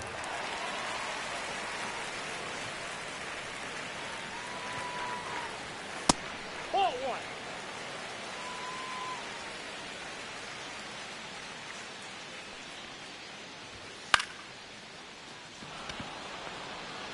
It's just a matter of getting it for a hit. But I'm pretty happy with what I've seen so far. 0-1.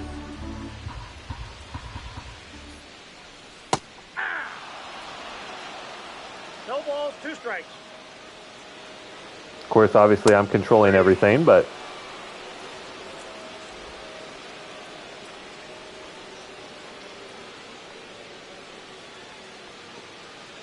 if our pitching is a strength like it was last year, we got, and if our rookies play, to their potential, you know, we got a lot of young guys. A lot of young guys.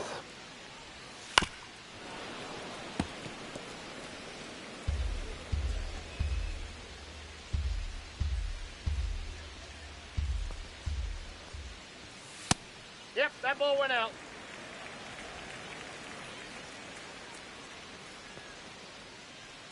This is going to be year of the rookie.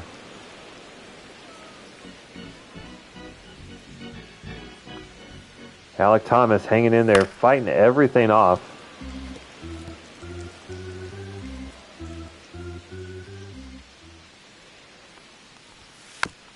I'm assuming this is like the CPU equivalent of just constant contact swing. God, dude. 8 pitches in this at bat.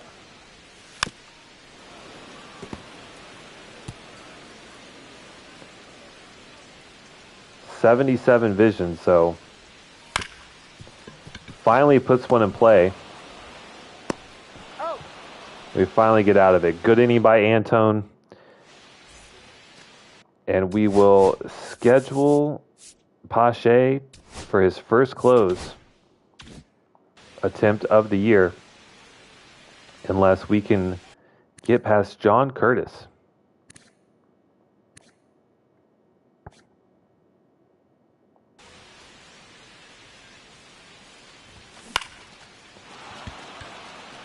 Renifo gets on that first pitch, a two-seamer right down the middle, just a little early on it.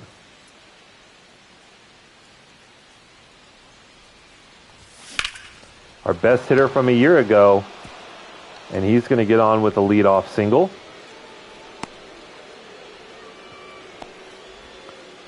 Finally gets a hit on the board. And now our $20 million man, Jazz Chisholm Jr., already with 1 home run today. Ball, that's just out. Would love to make it 2. It's so nice to see a power that starts with 8 or something other than 5. That's what we brought him in for. We need him to hit for power. We need RBIs. That's a beautiful pitch.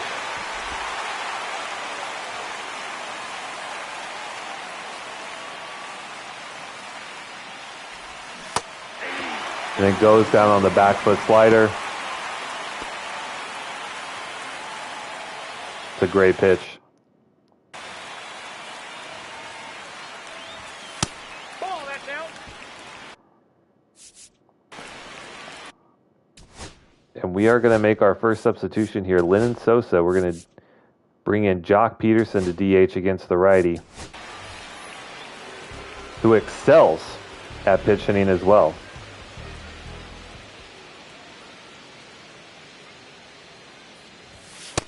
So our first look at Jock Peterson, brought him in on a 2-year deal, $10 million a year, hit 30 home runs last year. Ball 3. And it seems like Curtis wants nothing to do with him.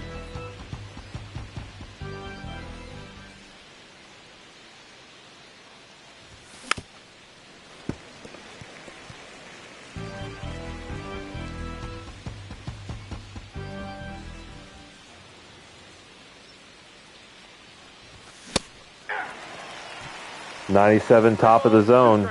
A little late on it. So we work a full count. 3. Wow, and I thought that was the slider. It just catches the zone. That's just great location.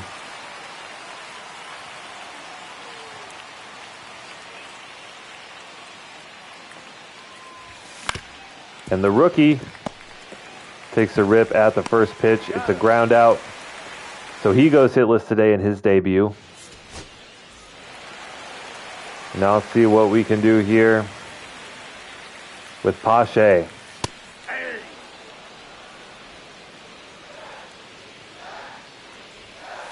First Nope, opponent that's is ball. Gabriel Moreno.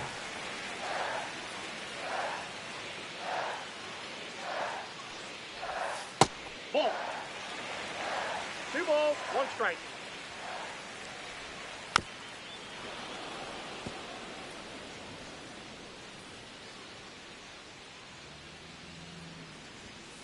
Aye. And got him. Two-seamer, top of the zone. Pache goes down looking. Honestly, both teams, Aye. both pitchers have, like, across the board been really good. That's a ball. 1 ball, 1 strike.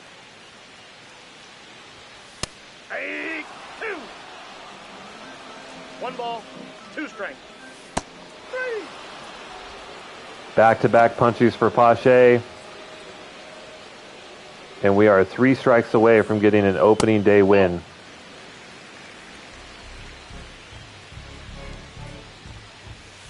That's ball 2. That's 2 really tough calls. Ball, that's it. I mean, all 3 of those touch the strike zone.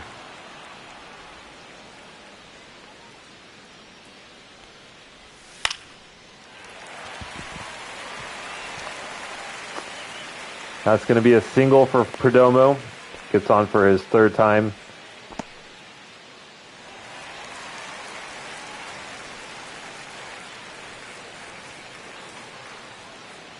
Really tough calls to get us there, but Ball 1. oh my God, give me that. Counts 1-0. Hey!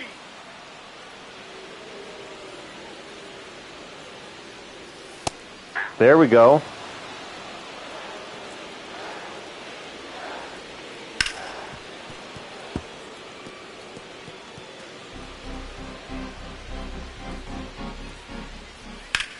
Tell Marte, a great hitter. We can't really just gift him one.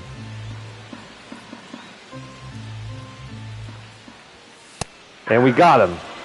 Pache, 3 strikeouts, 4 batters, gets us the win and his first save of the year. All in all, opening day, feel pretty good about the squad, to be honest.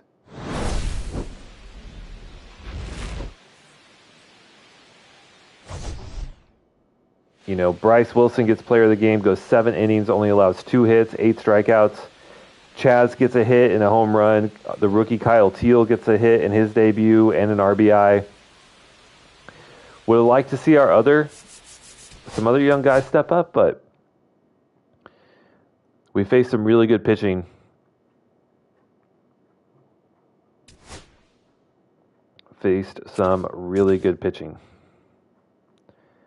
Let's go ahead and sim the rest of this month and we'll call it a day.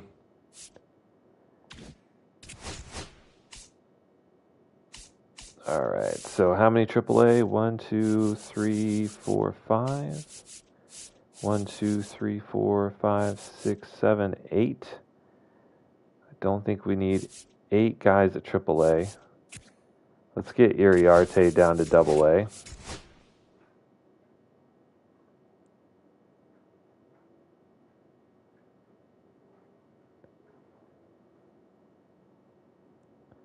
And then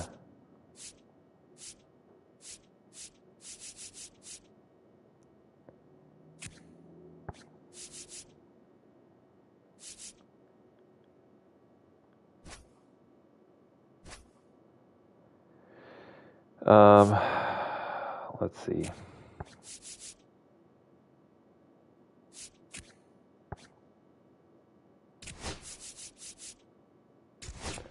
Go Class A.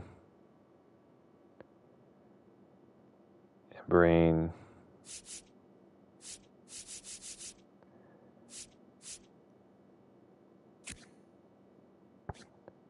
one more guy down to AA. Okay.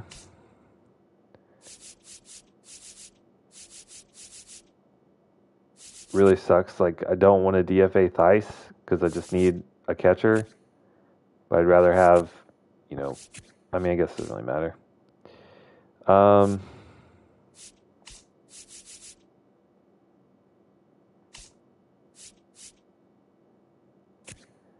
Probably have Ramos down to AA again. Yeah. That's fine. Man, I really hope this doesn't come back to bite me, but feel all right about it. All right, high leverage situation. We're up by 2. Means has a shutout going late into the game. Finish it off.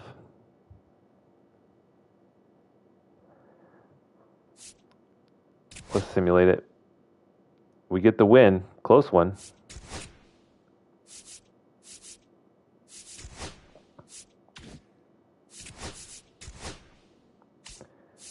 Oh my goodness.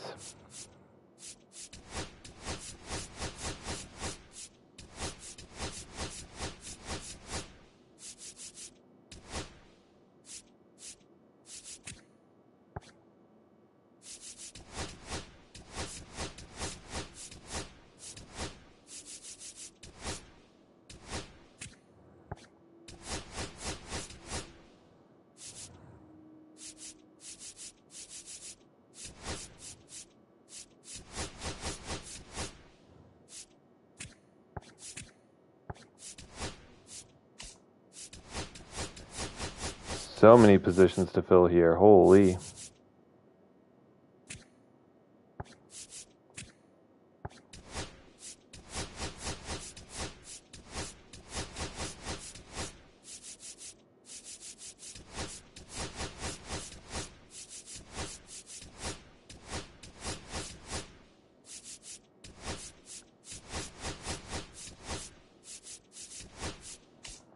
Okay.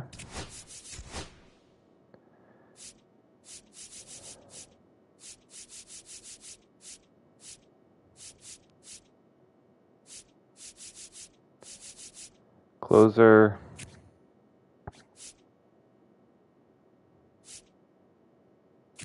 I think we'll have Boozer as the closer.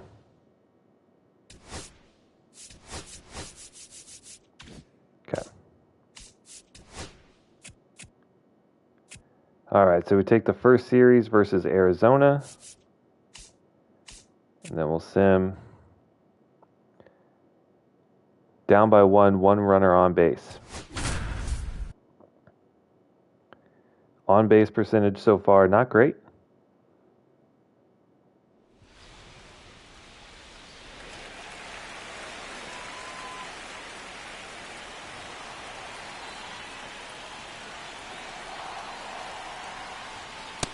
Yep.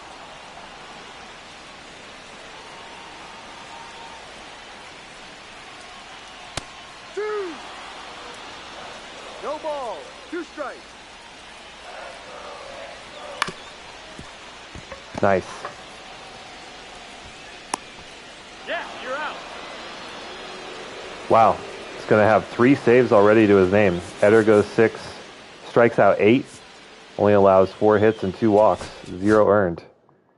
Okay. Villar goes 1 for 3, so the rookie gets a hit. And another high leverage situation. Oh, Theis has 3 home runs. Make it 3. I don't do the player locks. Okay. What a way to start. We sweep the Angels and we win the series versus the Diamondbacks. What a way to start.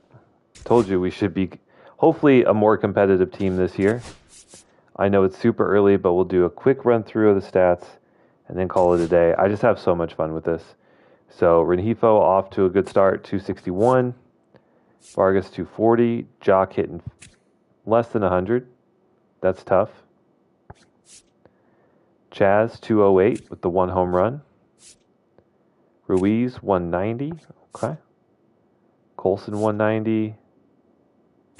Kyle Teal hitting 320 at bats, so off to a great start. Villar 111. Also has a home run. Very nice. and Theis 143. We might have to trade and try and figure out this catcher situation if Kyle Teal, or make a trade for another corner outfielder or another outfielder so that Teal can catch. Maybe we put Vaughn. He's pretty slow. Versus lefties, I think what we can do is we'll have Kyle Teal catch. And then we'll have Julks, who mashes lefties, play in left field. So that's fine.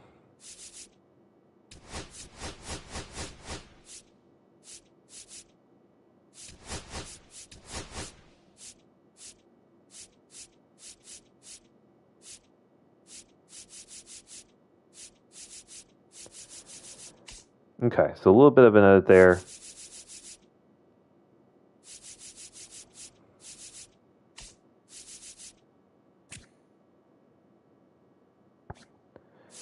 But, and then pitching.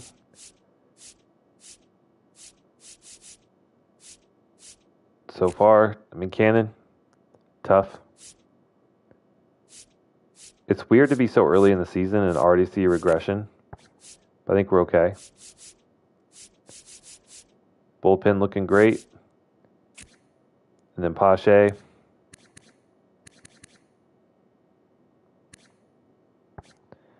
What does that mean?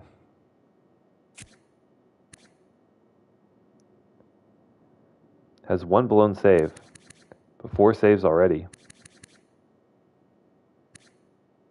Interesting. All right, well, I got to call it. I got to get to bed. But so far, so good.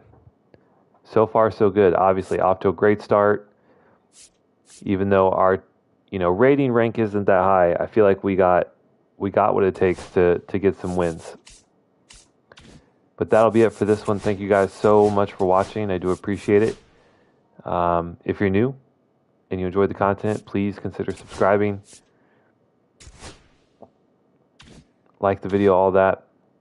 And if you're feeling generous, my Cash App and Venmo is in the description. Thank you guys so much. I'll see you in the next one.